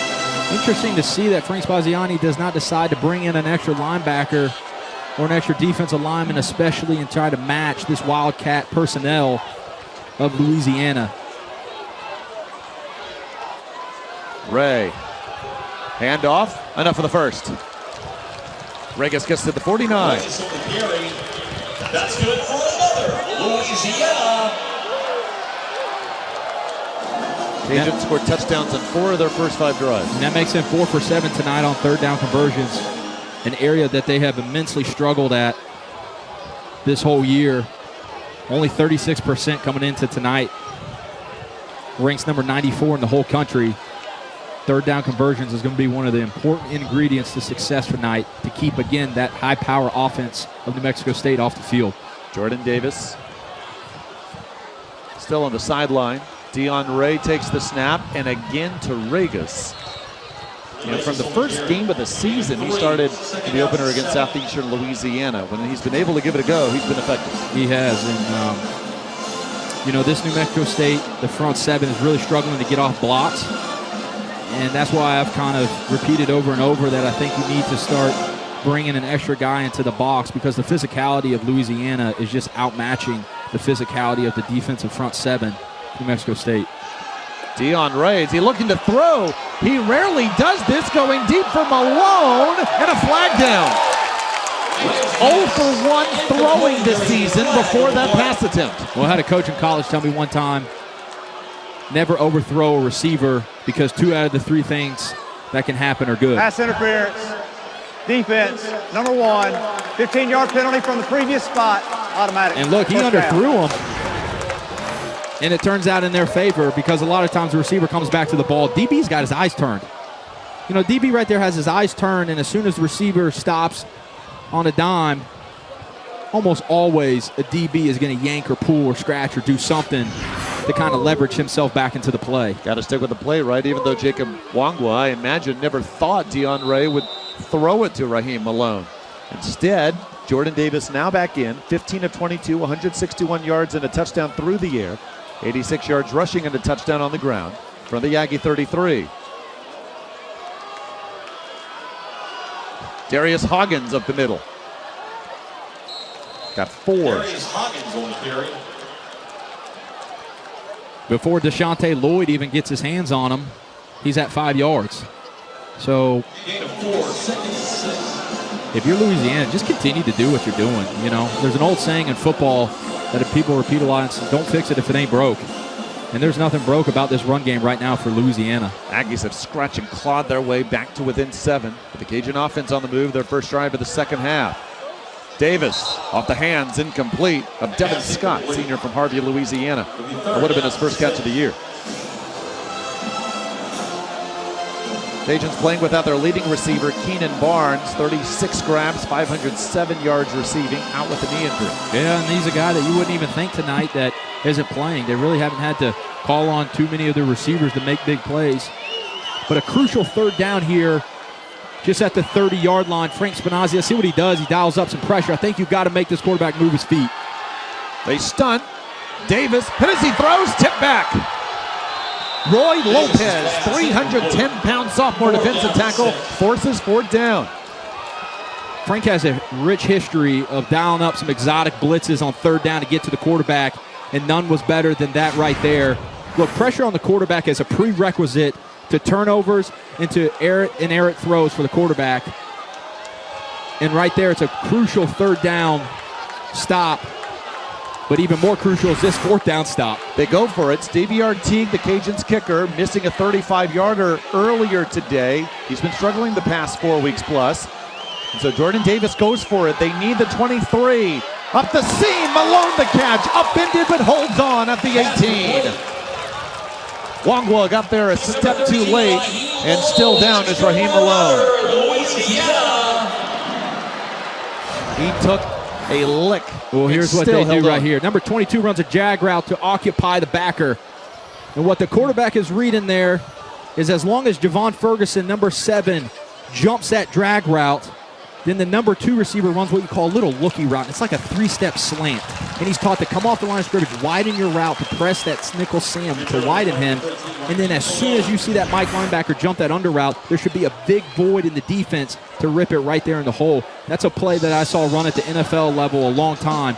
We used to call that 962 wide bingo. Hit him right there at 5 yards. It's almost unstoppable. That is a play, and this is a serious story, that I first was introduced to when I was with the Miami Dolphins. And then it's a play that the greatest show on turf with Kurt Warner and Terry Holt that made a killing running that play. Raheem Malone hanging in there for the grab. Good to see him run off the field on his own power. He's up to 6 catches, 80 yards. Cajuns in the red zone. They're one of the best in the nation in the red zone. Just shy of the 10. It'll set up second down and short. Jared Jackson's first grab of the day, 12th of the year. We talked to Spaziani this week about why do so many teams want to try to attack them throwing screens, and he told us that, we've got some things and some adjustments that we're going to do, and it's not working right now. So I think they're open to suggestions on how to stop it, because look, you can't allow a guy to continue to get 5 and 6 yards on a simple little bubble screen. 2nd and 4, Ragus just turns the corner and upended it, a couple of yards shy of the marker. Boy, Terrell Hanks is up to double-digit tackles now. He's had a whale of a game tonight. Yeah, it's a great job of recognizing and coming and filling the hole. And this doesn't look like a very important down, but being down 7 midway through the third quarter, you got 3rd and short, about 3rd and 3 here. If you can force these guys to a field goal, it would be another big stop. Cajuns 35 of 38 in the red zone this season. Again, one of the best in the nation. Hoping to continue the drive here, 3rd and 3. You better identify where Michael Jaquette is. He's been a go-to weapon on 3rd down. Blitz. Davis off the hands, incomplete.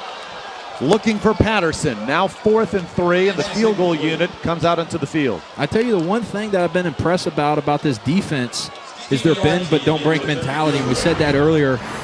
I believe that's the 4th, maybe the 5th red zone trip for that defense, and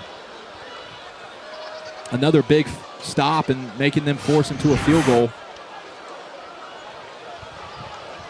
So here's Artigue. 1 for 2 today. He's made it from 30.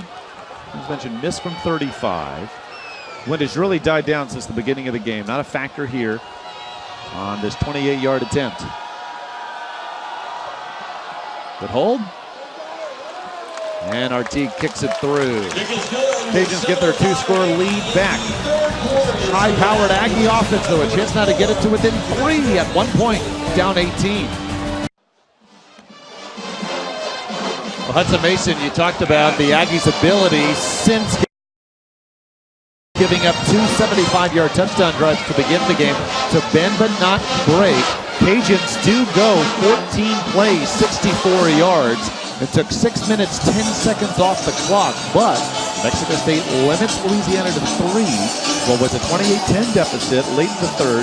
Now back up to 10 for Louisiana, but Tyler Rogers and his offense have been better and better as the game's gone along. Nobody has more ability to score in the blink of an eye than this New Mexico State offense does. So if you're Louisiana, you got to be on your P's and Q's defensively. Jason Huntley, 97-yard kick return for a score in the first. Nothing doing there. Good job of the Cajun special teams as they get Huntley shy of the 20. Surprised to see the lack of desire, if you will, to push the ball down the field by this offense. We talked about earlier in the show, 13 plays over 40-plus yards, and usually those come on first downs where teams are playing base coverage like quarters, and they're very susceptible to throwing double post, actions like that. Let's see what they do here on first down.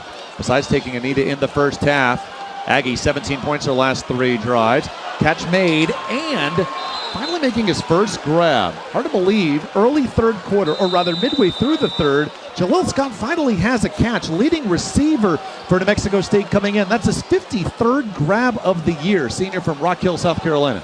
He has been totally taken out of the ball game.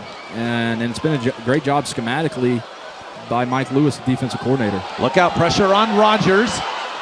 Throwing and just behind his intended target, incomplete. Well, he had 298-pounder Kayvon Perry chasing him all the way. Yeah, he had Jonathan Boone sitting wide open in the middle of the field.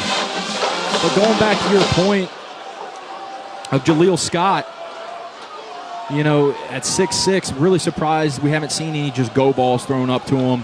You go back to the Arizona State game, if you watch SportsCenter at all, phenomenal catch. He has the ability to climb the ladder, and people talk about 50-50.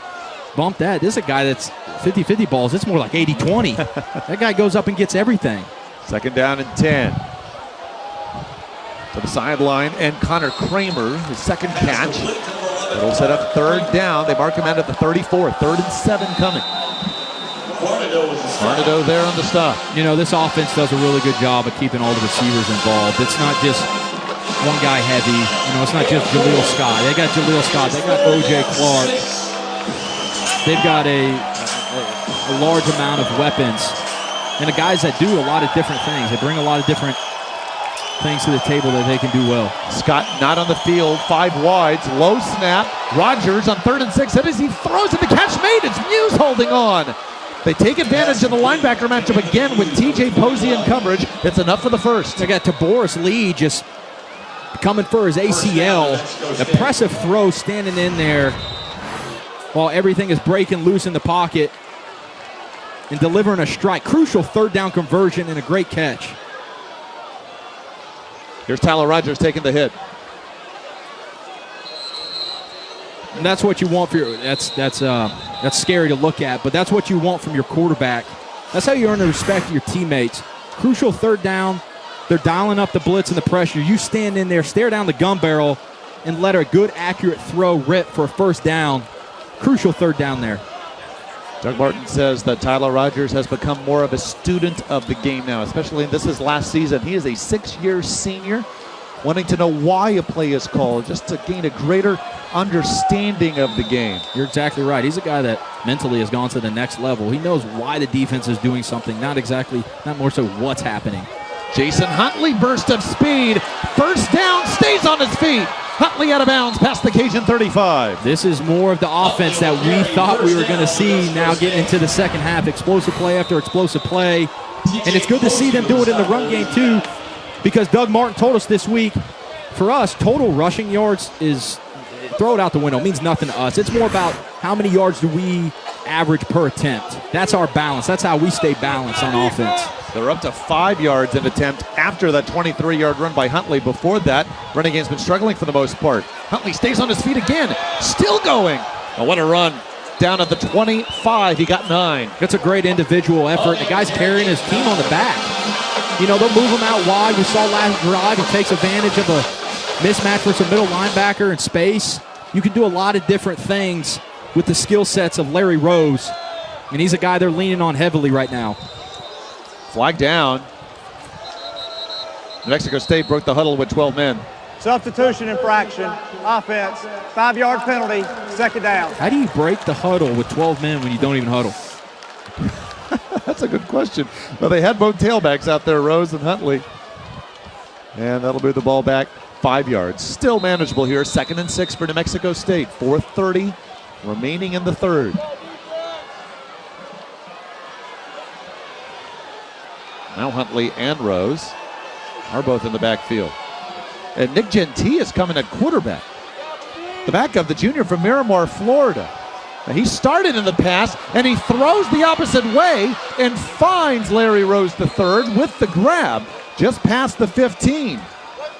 He came in and threw a key touchdown pass against Texas State 2 weeks ago. As you see, the New Mexico State trainers I think are they're taking going a look back, at Rogers. Yeah, they're going back to that play. He stood in there taking a look at that knee. I guarantee that's what it's about, making sure everything's checked off and cleared. Gentee 3 starts his freshman year 2 years ago. Here's Larry Rose III.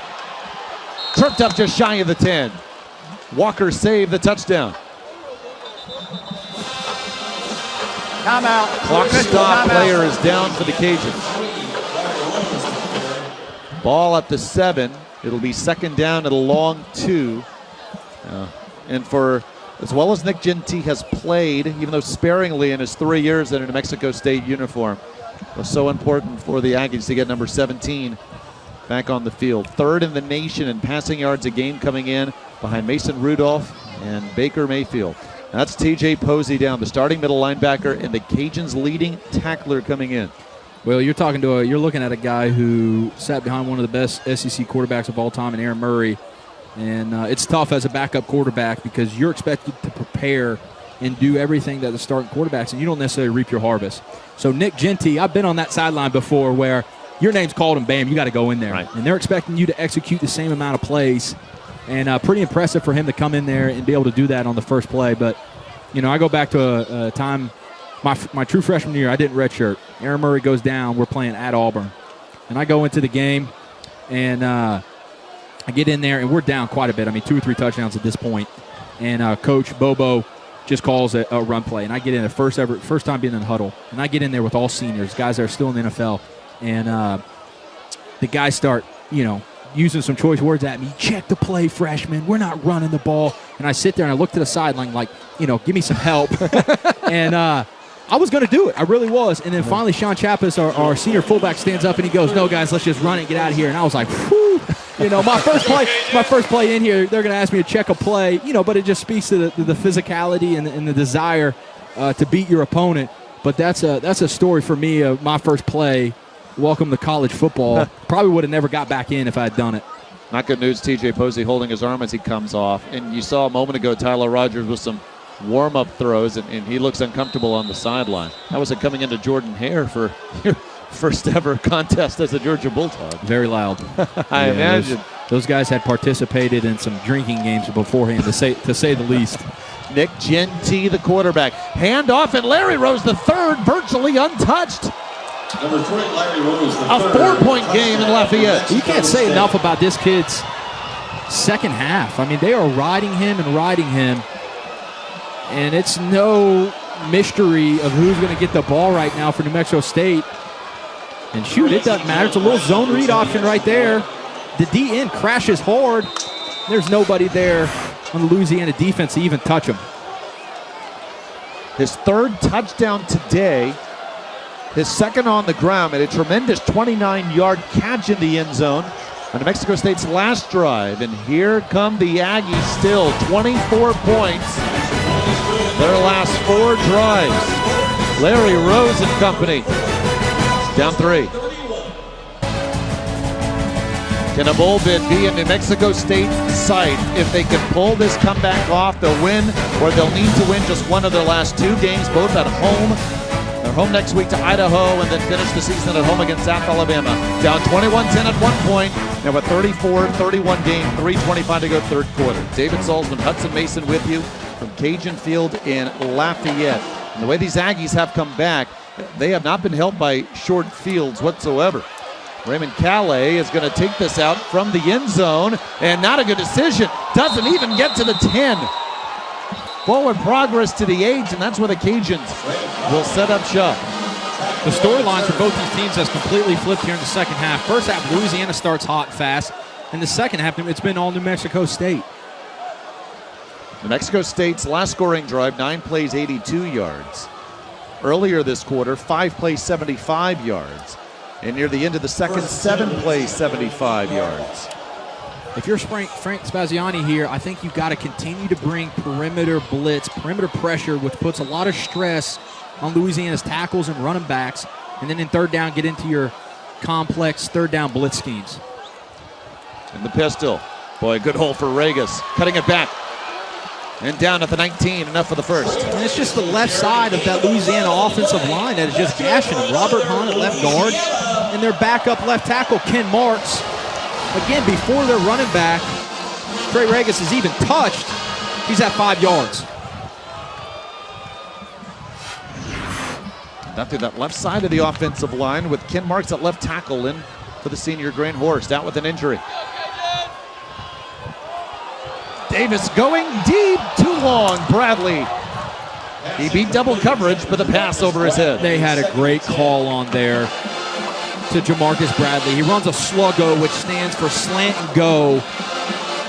New Mexico State brought some heat, brought some edge pressure, and it was one-on-one up top with inside leverage. And the guy ran a beautiful route. Quarterback just needs to put a tad bit more air under it. You'd also like to see your receiver lay out for that one.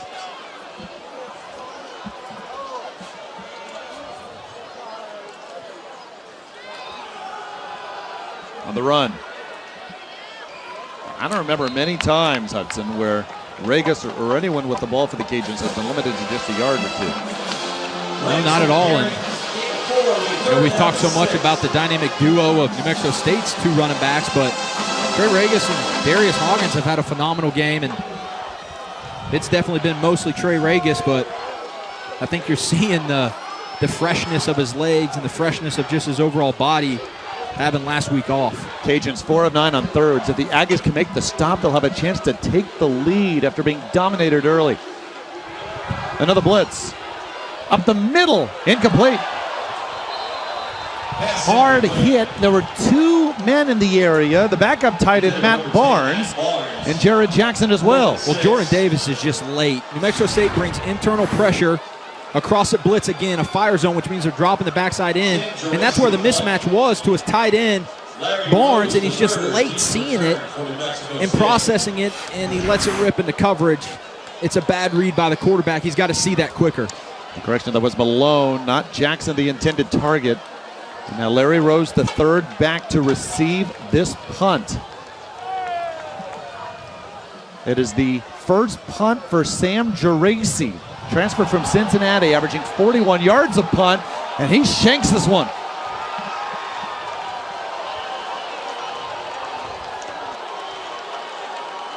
The Aggies now with a chance to take the lead and with all the momentum over Mark Hudspeth's squad. They mark it at the Cajun 47. It's unbelievable how football's such a momentum game. You know, it's like you can be doing everything right, and you can't be doing anything wrong, no matter what you do, and then you go into halftime, talk it a little bit, chalk it up, and then you come out here and it's like you've never played football in your life.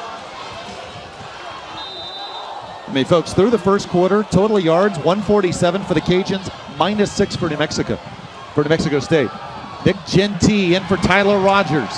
Connor Kramer the catch, his third, and up to the seam. He has enough for the first to the 35. I like the play design. You know, you got a backup quarterback. He's probably nervous, a little antsy. Don't give him some complicated route concept. Just give him a simple little pure progression. It's a stick route. Just catch and throw. The bubble. Again, O.J. Clark. another high percentage throw, a jailbreak screen. Putting your players in a position to succeed is what I like to see the most out of play caller. Genty, 3 of 3 passing now. Junior from Miramar, Florida, 2 of 3 passing in relief of Tyler Rogers 2 weeks ago at Texas State, including a touchdown to Jaleel Scott. Larry Rose, the third, a first down. Well, I think there was a message sent at halftime for this offensive line for New Mexico State. And it's evident that they got the message because they're playing with a lot more pad level. They're popping off the ball. And there's not as much leakage up front as that we saw in the first half. Aggies are approaching 200 total yards in the third quarter. They had 116 at the break. Jaleel Scott, one-on-one, breaks free, but stumbles out of bounds. First and goal. The quarterback identifies that they bring a corner pressure blitz, and he throws what you call a side adjustment, meaning the receiver's going to break off his route no matter what he was running and just run a quick screen. Sometimes they call it a hitch, it's a slant, whatever it is. It's just a great job of seeing the big picture right there by Nick Genty. Getting the ball. Impressive for this young quarterback to come in. He's looking sharp. And then the Cajuns have to call timeout because they had 12 men on the field. This will be a 30-second timeout. The Aggie fans, not a lot of them here, but they are all on their feet and making noise. We can hear them. They're on the far side of the field from us. What a job of this New Mexico State team. They're up now to 202 yards this quarter. And that's what happens when the up-tempo offense is going in your favor. Defensive coordinators are constantly trying to match personnel. They want to get into the perfect play. You can't do that when you're playing a high up-tempo offense. You got to call your plays and let your players' athleticism take over and react.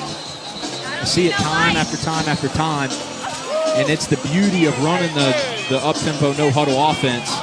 The bad and the downside of it is what we saw in the first half is when it's not going good, your defense spends a lot of time on the field. How about this? Again, 202 yards for New Mexico State this quarter. They've had a third down once. Perfect so far. And they look to take the lead. They were down 28-10 with 3.5 to go in the first half. They got Jaleel Scott down here at the receipt one-on-one. Genty fakes the handoff, cuts it inside. Got to about the 2. I think they're just going to get back up to the line of scrimmage, run the same play again. Jacques Boudreau, the tackle. I'd be surprised if they throw the football here. They're having a lot of success running the football up front. And I say that, and they get into empty, so. And now the clock winds down, and that'll end the third quarter of play. What a third quarter by the visitors from Las Cruces, New Mexico. 58 years since they've been to a bowl. If they can come back and win this one, They'll need to just win one of their last two at home to celebrate history. And what a quarter for Larry Rose III. One touchdown grab, one touchdown run, 34-31 Louisiana. In Lafayette, Louisiana, fourth quarter begins, second and goal, and Larry Rose III shy of the goal line. New Mexico State looking to take the lead, down 28-10 late in the second quarter. Nick Gentee at quarterback, replacing the injured Tyler Rogers, who came in third and all of the nation in passing yards per game. He's got some athletic ability, even more so than Tyler Rogers. I would not be surprised here to see maybe a design QB run, a read option, where they're getting him out in space.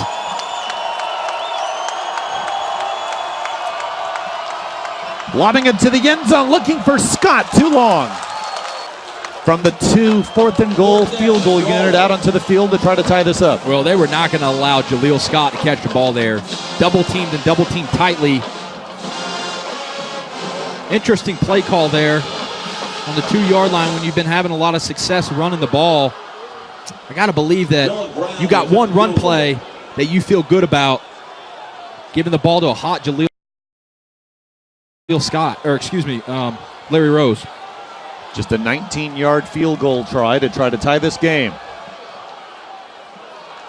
Dylan Brown kicks it through from 18 down. This has been the second half just simply dominated by New Mexico State. They're outscoring the Cajuns now 17-3 in the second half of play, and we are tied at 34. So another wild fourth quarter coming for Doug Martin's squad.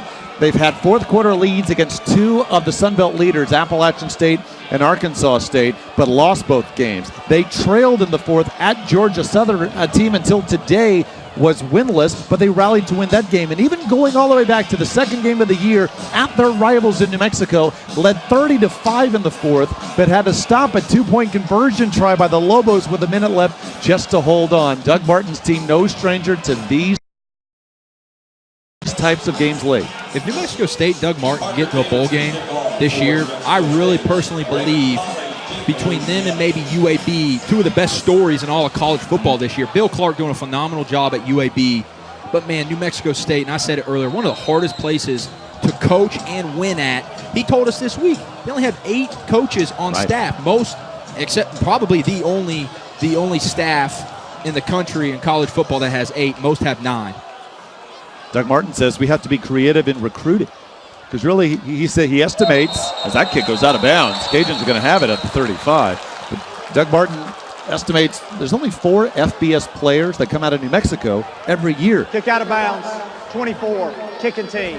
The ball will be placed at the 35-yard line, first down. So they got to go the JUCO route, of course, to Texas, where Larry Rose III is from, west to Arizona, Peoria, Arizona, home of Tyler Rogers. Now, he's been an offensive coordinator for much of his coaching career. He loves being the OC, but a secondary reason for him to be that is because of the financial constraints that are put on the New Mexico State program, who will be an FBS independent next year.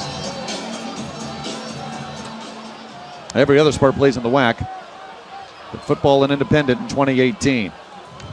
Now, Jordan Davis. Do they have an answer? Darius Hoggins on first down. And the physicality in the second half by New Mexico State defensively has stepped up. Well, you're seeing guys shed blocks and wrap up and tackle. In the first half, they struggled tackling in space, and they struggled getting off blocks. You see Dalton Harrington right there, a guy who leads the team in tackles with 97, 14 TFLs. He's been a little quiet tonight. But, hey, when it comes down to it, the fourth quarter, can you show up when teams and coaches need you to show up in crucial moments? Third quarter yards favored New Mexico State, 207-69 to the sideline, foot in bounds, Jamarcus Bradley.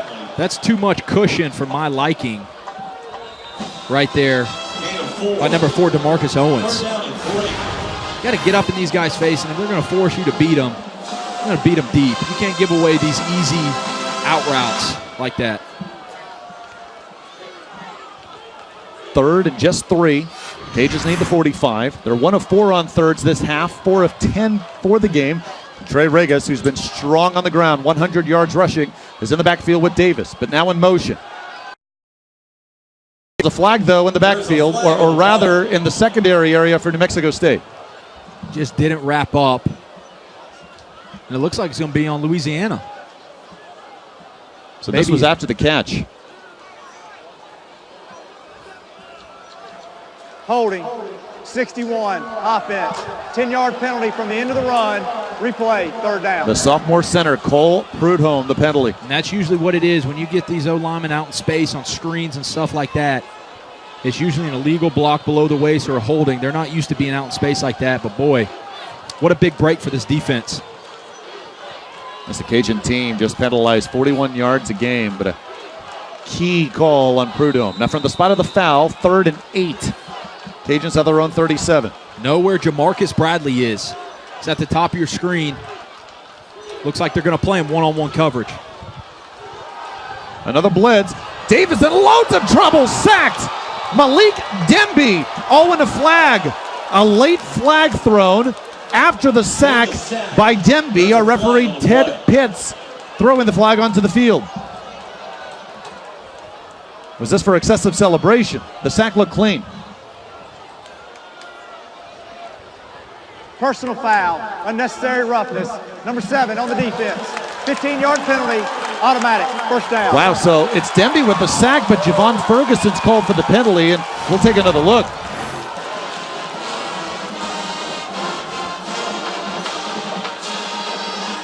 Right there. That was a dead ball foul. It'll be enforced from the dead ball spot. Automatic, first down.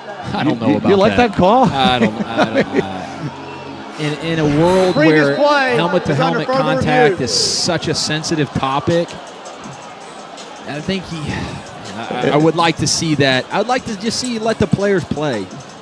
It's also under review, and if ruled a hit to the head area, this could be targeting, and Ferguson, who's had himself one heck of a game, the junior from Baton Rouge, Louisiana, will be ejected. Yeah, and it's the helmet-to-helmet contact. There's no way a referee is not going to throw that. He has to throw it. It's not the intent, it's not the violence of the hit, but it just doesn't look good when you come in late and hit a guy. If he hit him in the shoulder pads right there, I don't think that ref would have thrown that flag. Now, as Ted Pitts mentioned, our referee, because it was a dead ball foul, the penalty is from the spot of the foul, but it is an automatic first down. The ball is just at the 37, but a big break for Louisiana here. We'll take another look. Yeah, he just ducks his head and goes straight for the crown of the helmet, and that is a head scratcher. If you're Doug Martin, your team has played phenomenal in the second half, and you hate to look back at this game tomorrow and that be one of the crucial moments as to why they couldn't pull this off. So Cole Prudhomme's holding penalty prevents the first down, but the Aggies give it back, and now again, this play under review to see if consequences for Javon Ferguson should be worse. But here we are, 34 all, 12:52 to go in the fourth. Both teams 4 and 5. Cajuns 3 and 2 in Sun Belt Conference play. A very outside shot at being able to win the Sun Belt crown. Arkansas State with the victory over Texas State earlier today, 30-12, so they're 5-1 in the league.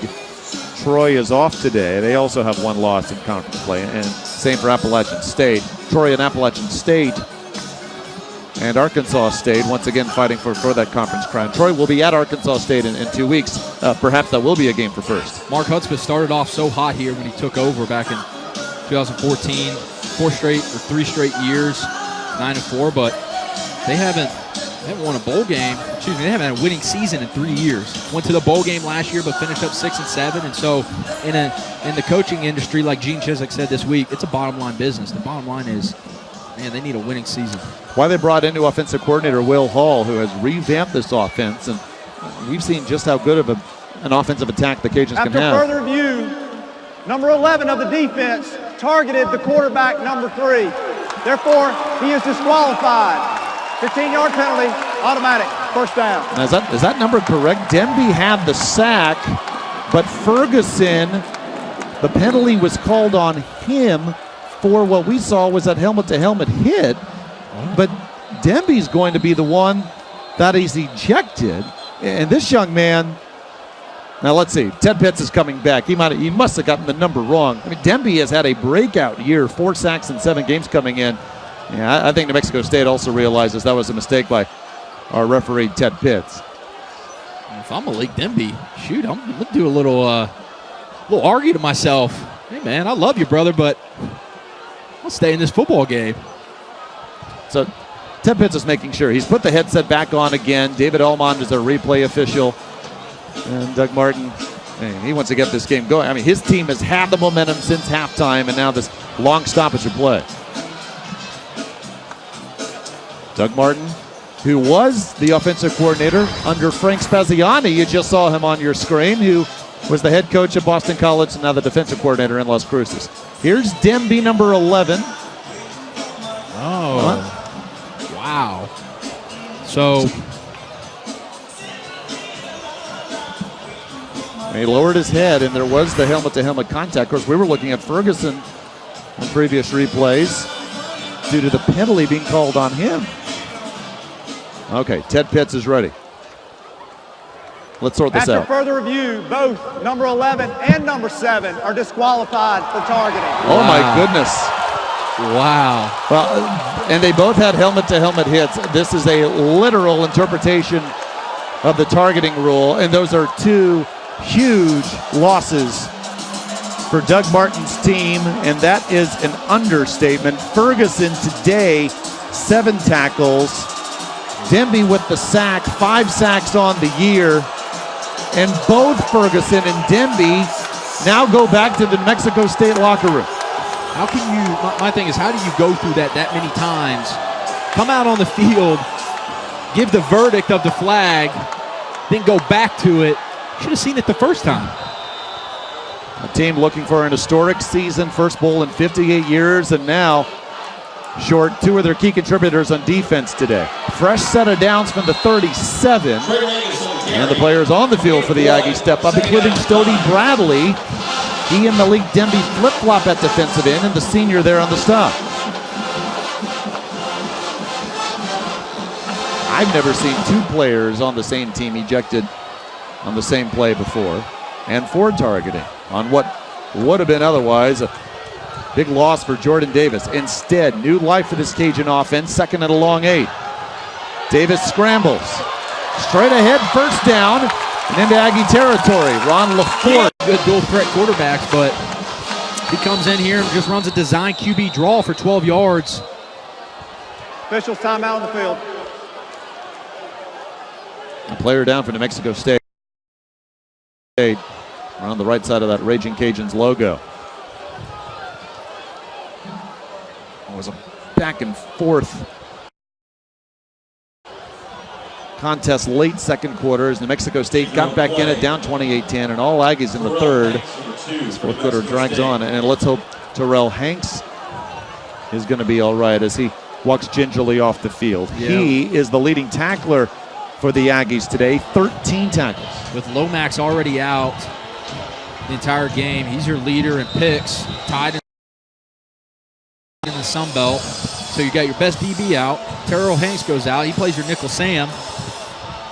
Just had a guy, Ferguson, ejected. Hope these backups have been getting a lot of reps at practice. Regas up the middle, big hole. Spinning past the 40, another first. Look at this Aggie defense now to compensate for the loss of their 2 big contributors today. Ron LaForce is up to 13 tackles.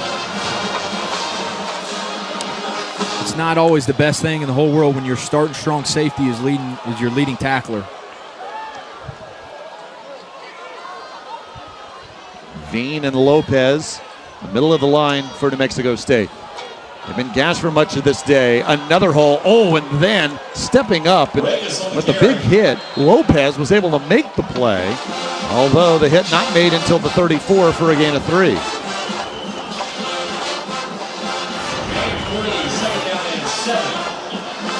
Look at the pushback first.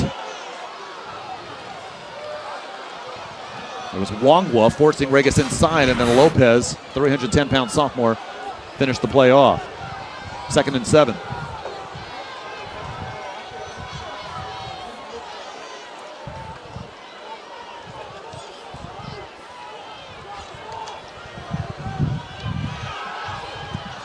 Davis short arms it to Malone. He was backpedaling.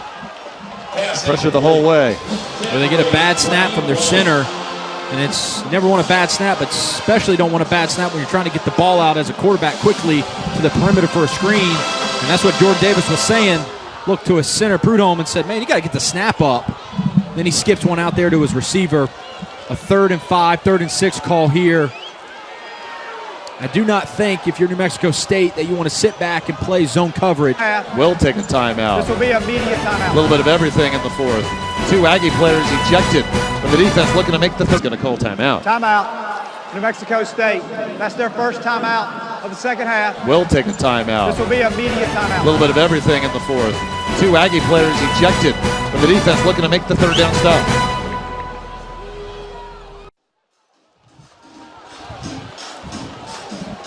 David Salzman, Hudson Mason with you from Lafayette, Louisiana. It was a wild game already, and then even wilder on this drive. New Mexico State thought they had the third down sack to force a punt, but 2 players ejected for targeting on the sack. Linebacker Javon Ferguson, defensive end Malik Demby. Still, this Aggie defense can make the stop. Cajuns need the 27. It's third down.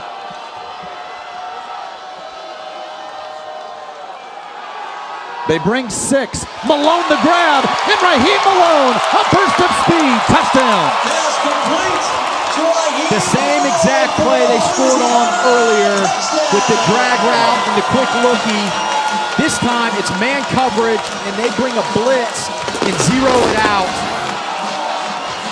And Malone just does his thing on a 3-step slant route, gets great inside leverage, and then his speed takes over. 33 yards on the touchdown from Davis to Malone, and Raheem Malone is up to 7 catches, 113 yards and a score. You cannot get beat on an inside breaking route and cover 0 if you are a DB, and that's what happened. Receiver broke across his face, got inside. Crucial mistake there by the defense. Extra point by Artigue is good. Raheem Malone, second leading receiver for SMU 2 years ago. Cajuns are happy to have him in Lafayette. Teams have had just the last few years. Last season, offensive lineman Sebastian Anderson for New Mexico State recovered a fumble in the end zone. Was in double overtime. And New Mexico State pulled out the win 37-31. 2 years ago, Aggies won here 37-34. And although the Aggies will be an FBS independent next season, these 2 teams will play a home-and-home. Aggies back here October 13, 2018. Jason Huntley with the kick return for a score today. Nothing doing, slipping just shy of the 20. Huntley will return. What a game we've had. So many storylines at play. Javon Ferguson and Malik Demby ejected for targeting. They kept the drive alive, and the Cajuns would finish it off with the Davis touchdown pass to Raheem Malone. And no question, Doug Martin so upset at that call. Now without 2 of his key defenders, and also without his starting quarterback Tyler Rogers. Although Nick Genty has been solid in his place, finding Anthony Hughes. And we just heard from the media relations department at New Mexico State, they don't have an update on Tyler Rogers either. We are not sure if he'll return, out with an apparent shoulder injury. And Genty, with 4 starts in his career, now a junior, trying to lead the Aggies back. For the rest of his way out. And what's been impressive about him is he's come in and thrown with a lot of conviction. He's letting it rip. A good throw right there on the bubble route. And the bubble routes that turn into 10-plus yards, it all starts with the accuracy of the quarterback. You saw Clark struggling as he's to the sideline after making his 4th grab. Miscommunication there. That's behind Larry Rose III. Second down and 10. Him and Larry not on the same page there. And it's too bad because the middle of the field was absolutely vacated to the 3 receiver side. Genty lets it rips on a slant route, and Rose isn't even looking for it. Good news is O.J. Clark was walking around on his own power. See when we'll see him back. Second down and 10. Now the drag to a 6'6" wideout in Jalil Scott. Out of bounds just past the 45. He was able to get 5. That's Tyler Rogers. So we thought it was a knee injury. Took an ugly, nasty hit on a knee. Clearly not. That doesn't look good. Anytime you got a guy in a sling, that's unfortunate.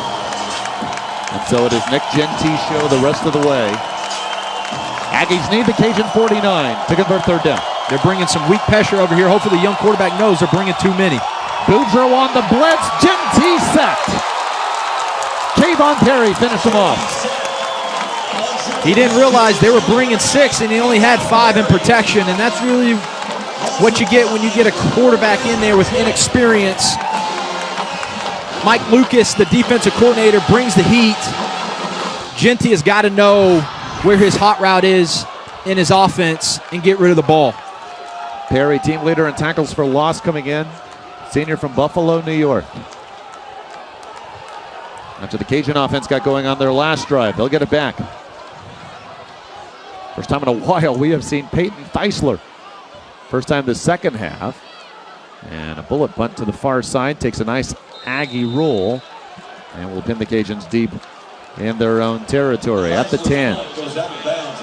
8:11 left, 41-34. Cajuns looking to even its mark to 5-5 with Georgia Southern coming in next week. Georgia Southern got its first win of the season earlier today, 52-0 shutout of South Alabama. How about Mark Hudspeth telling us this week in our meeting with him that he didn't want to get into a boxing match, so to speak, where he didn't feel like they had a great chance if they had to go over 30 points in pulling this out. And his offense, and especially at the quarterback position, has played well enough tonight. There's been a lot of influx there, and 41 points so far. Not sure if we'll see any change in these rankings. Everyone won, although Miami was down 2 scores early third. Hurricanes rally to go 10-0, a win over the Wahoos. Hollins on the first down carry, gets 5 yards.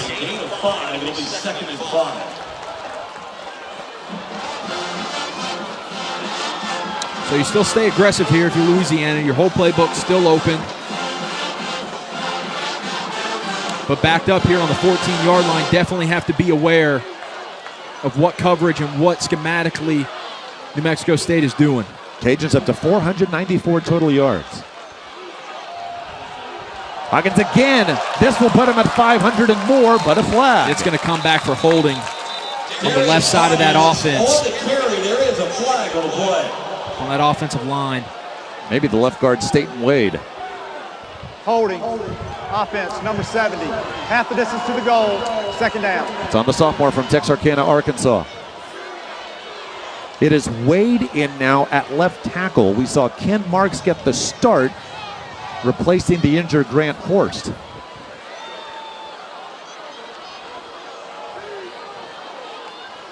You're backed up here in second and long.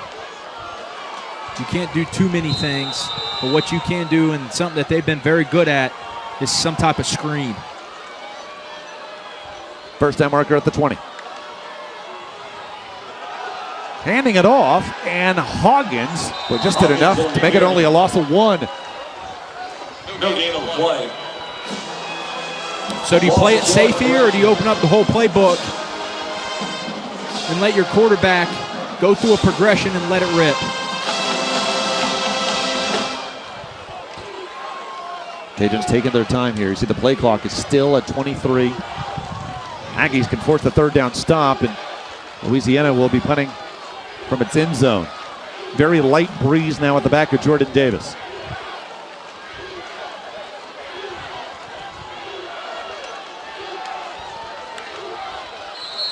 There was early movement. This will move the ball back even more. Prior to snap, timeout, offense. That's their second timeout of the second half. This will be a 30-second timeout. That negates the flag as Mark Hudspeth uses his second timeout of the half. He has 1 left. 41-34, the Louisiana lead. And as again, we look at the college football rankings, so Alabama, no problem with Mercer. A lot of schools this week playing teams from the FCS. Citadel, no match for Clemson. Louisiana Monroe gave Auburn a nice game in the first half, but War Eagle pulled away in half number 2, and that sets up the Iron Bowl, Alabama and Auburn next week. Setting up for some good football here as the season is coming to an end. Alabama, Auburn, Georgia going to play Georgia Tech next weekend, which has been a nemesis for them the past couple years in that triple option attack. But really looking forward to seeing how this season unfolds. Even though Georgia's at 7, they beat Georgia Tech. They win the SEC title game. They're going to be in the top 4, one would think. Wisconsin, a big win to remain undefeated against Michigan. Ernest Patterson late to get onto the field. And now we'll have 3rd down and 13 for Louisiana. Low snap. Davis from the end zone. Going deep, looking for Bradley. And lucky that wasn't intercepted. Yeah, they're playing cover 2 there, which means 2 high safeties split, getting off the hash. And you're exactly right. Jordan Davis lucky that Nongwa doesn't come down with a pick there as he forces that into what John Gruden calls the turkey hole. I mean, he lofted that up in the air. Wongwa was right there. DeMarcus Owens, the corner as well. Sam Geraci's first punt went for just 24 yards. Here's punt number 2. He'll catch this deep in his own end zone.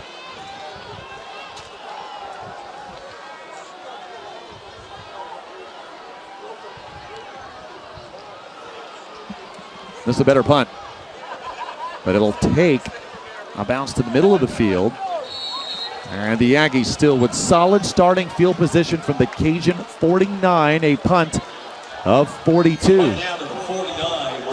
6:21 left. Larry Rose III desperately wanting to win this game. And although Doug Martin and his staff will not talk about this 58-year drought from New Mexico State's last bowl game, it can't help but being on these players' minds, and they know they win here, they'll need to win just once at home, either against Idaho next week or South Alabama in 2 weeks to become bowl eligible, and perhaps go to the Arizona Bowl just 4 hours away from Las Cruces. Nick Genty backing up Tyler Rogers. Up the middle and intercepted. It's Boudreaux. Jacques Boudreaux down the sideline. And blockers in front of him. Down at the New Mexico State 15. I was about to say we've seen a good job from both these teams taking care of the football. And Nick Genty just forces it in there. Not even in the double coverage, but triple coverage. And he had his back running wide open on a scat route out of the backfield. I'm not for sure if his eyes just weren't in the wrong, they were in the wrong spot. You can see he's got his running back, Jason Huntley, wide open. He just forces it. There were 5 red jerseys there, and Bujo just kept backpedaling and makes the ground for his first interception of the season. And so 6:06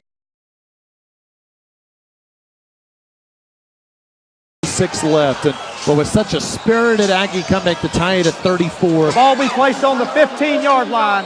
First down. Cajuns now a chance to go back up 2 scores. Of course, the Cajuns have had their share of injury problems at quarterback. Jordan Davis hurt in the Cajuns' 3rd game of the year. Knee ligament damage. Today his first start since. Levi Lewis, who started the last 2 games, sprained his right ankle last week against Ole Miss. Backing up Davis today. Here's Trey Regas, bowling over 2 defenders and setting up 1st and goal.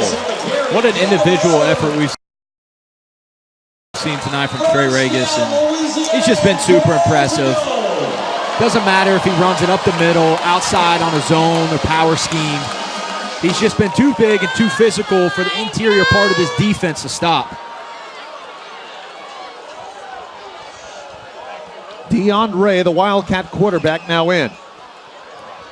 And a touchdown run on the Cajuns' first drive of the day. Regas, touchdown. 22 carries, 1. Trey Regas gets a lot of credit, but this offensive line, start with Cole Prudhomme and Kevin Dotson on that right side, have played phenomenal tonight, and they've won the line of scrimmage battle all night. And so off the Jacques Boudreaux interception, Trey Regas finishing off the drive, and all of a sudden, a chance to go up 14. 80-yard tee for the PAT. Misses it. That's his 6th PAT miss this season. But the Aggies down 13. Louisiana 47, New Mexico State 34.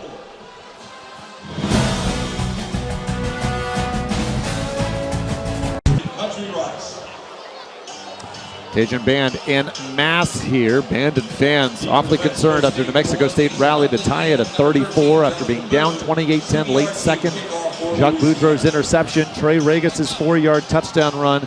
Now putting the Cajuns up 13. Of course, for New Mexico State, their quarterback Tyler Rogers injured.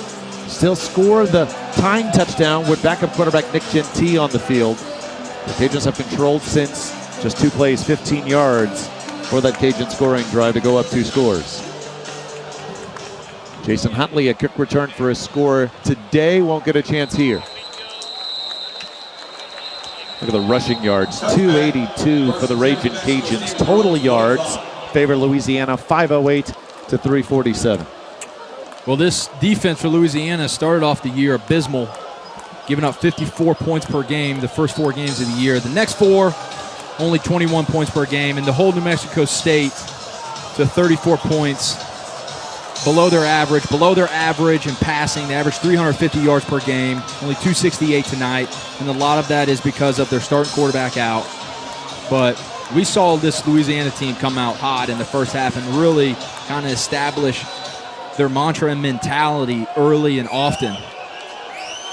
And we saw on New Mexico State's last drive, Tyler Rogers' arm in a sling. So now, of course, just hoping he'll be available for the last 2 games for New Mexico State. Larry Rose the third out of bounds, and a late hit. They'll tack on 15 yards. You got 5 minutes left in the game, and you're down 13.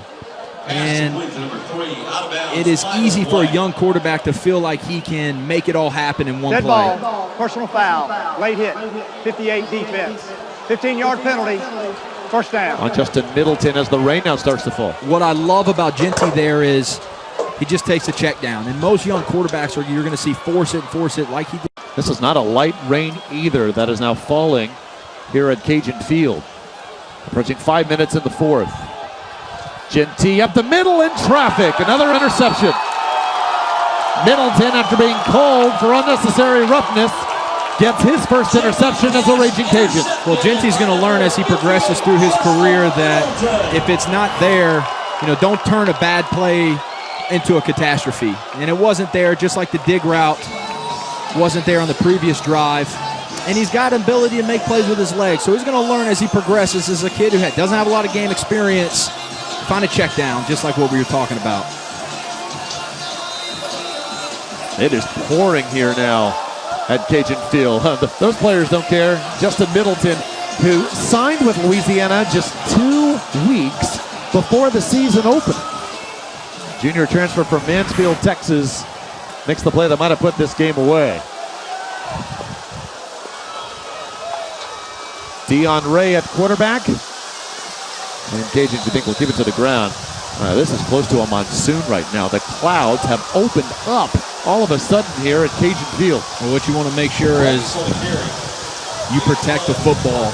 It gets wet, your arms are wet, everything's wet on your whole body. Number 1 obligation right now, Louisiana, is just protect the football and get out of here with a W. In no hurry now for Louisiana. Well, for New Mexico State, you assume they don't come back here.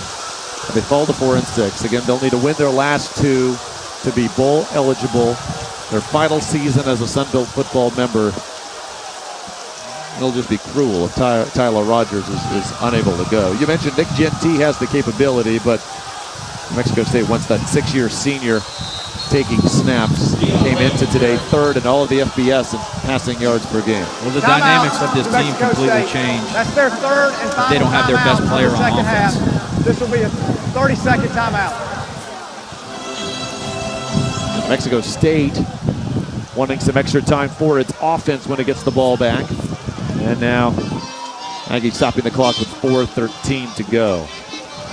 So, wild day in the Fun Belt. I think the most surprising score was Georgia Southern, their first one of the year, 52-0. They shut out South Alabama.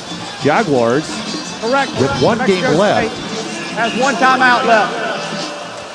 South Alabama off next week, and they'll be at New Mexico State in 2 weeks, and both teams' regular season finale. Arkansas State now 5-1 in the Sun Belt. Their loss at South Alabama last week, but Red Wolves over Texas State 30-12. ULM gave Auburn a good first half, then the Tigers pull away 42-14, and Coastal Carolina takes the 2,500-mile trip to Moscow, Idaho, and knocks off the Vandals 13-7. I think the most impressive team this year in the Sun Belt has been the Georgia State Panthers.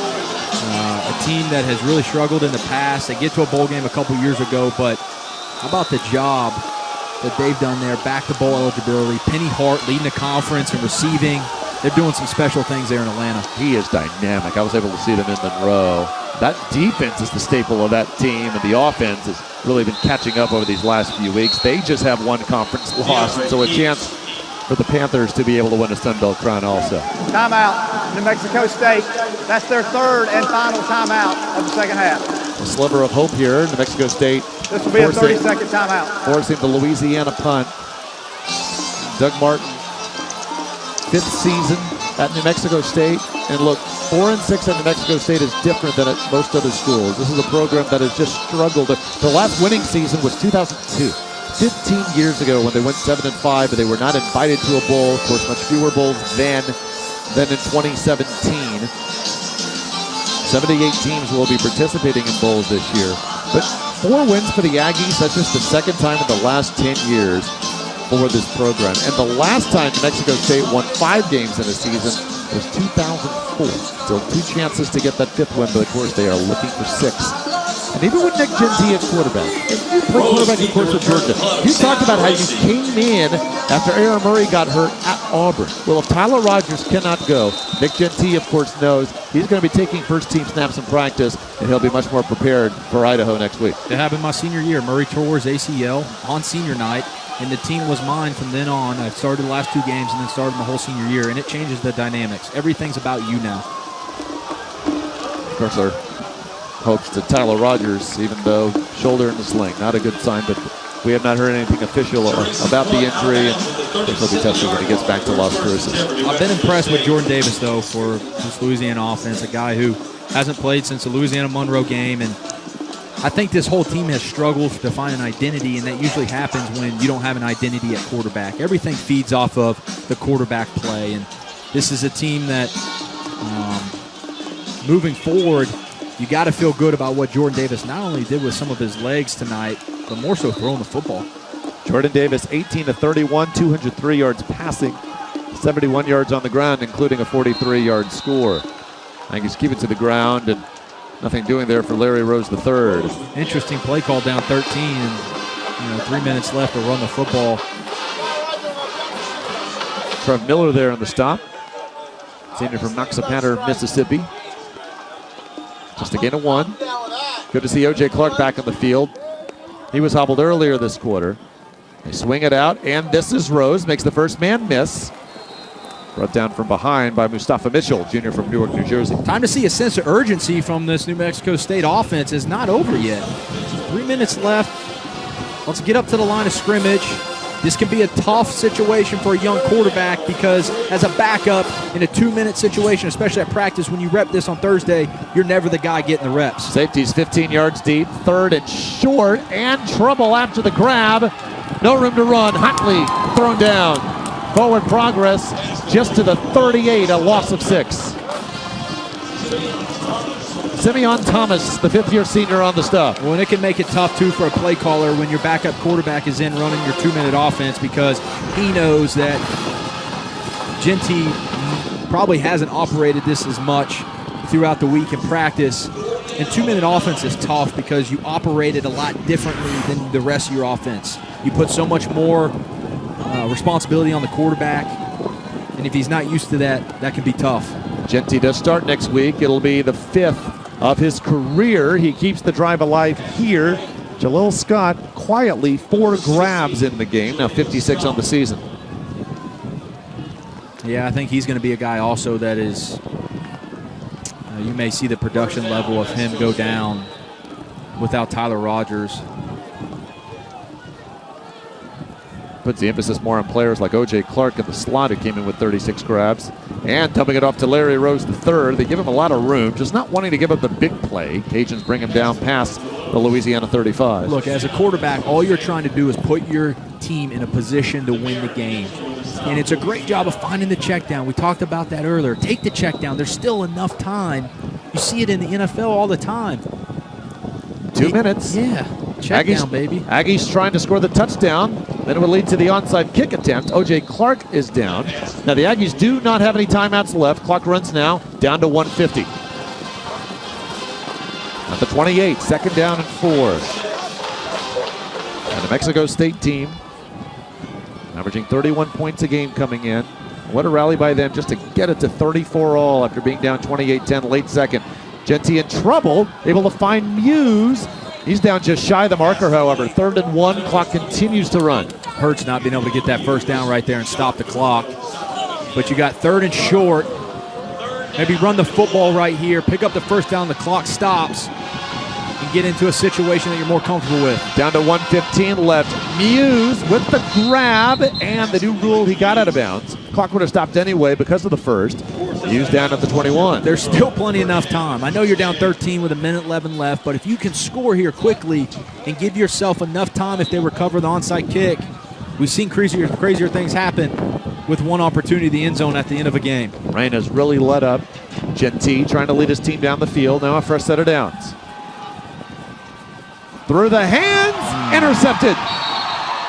Through the hands of Boone, picked off by Koa Haynes. His first interception as a Ragin Cajun, the junior from Covina, California. Hits Boone right in the hands, and the wet ball obviously is hard to catch, and it goes straight through his hands, but it's a catchable ball.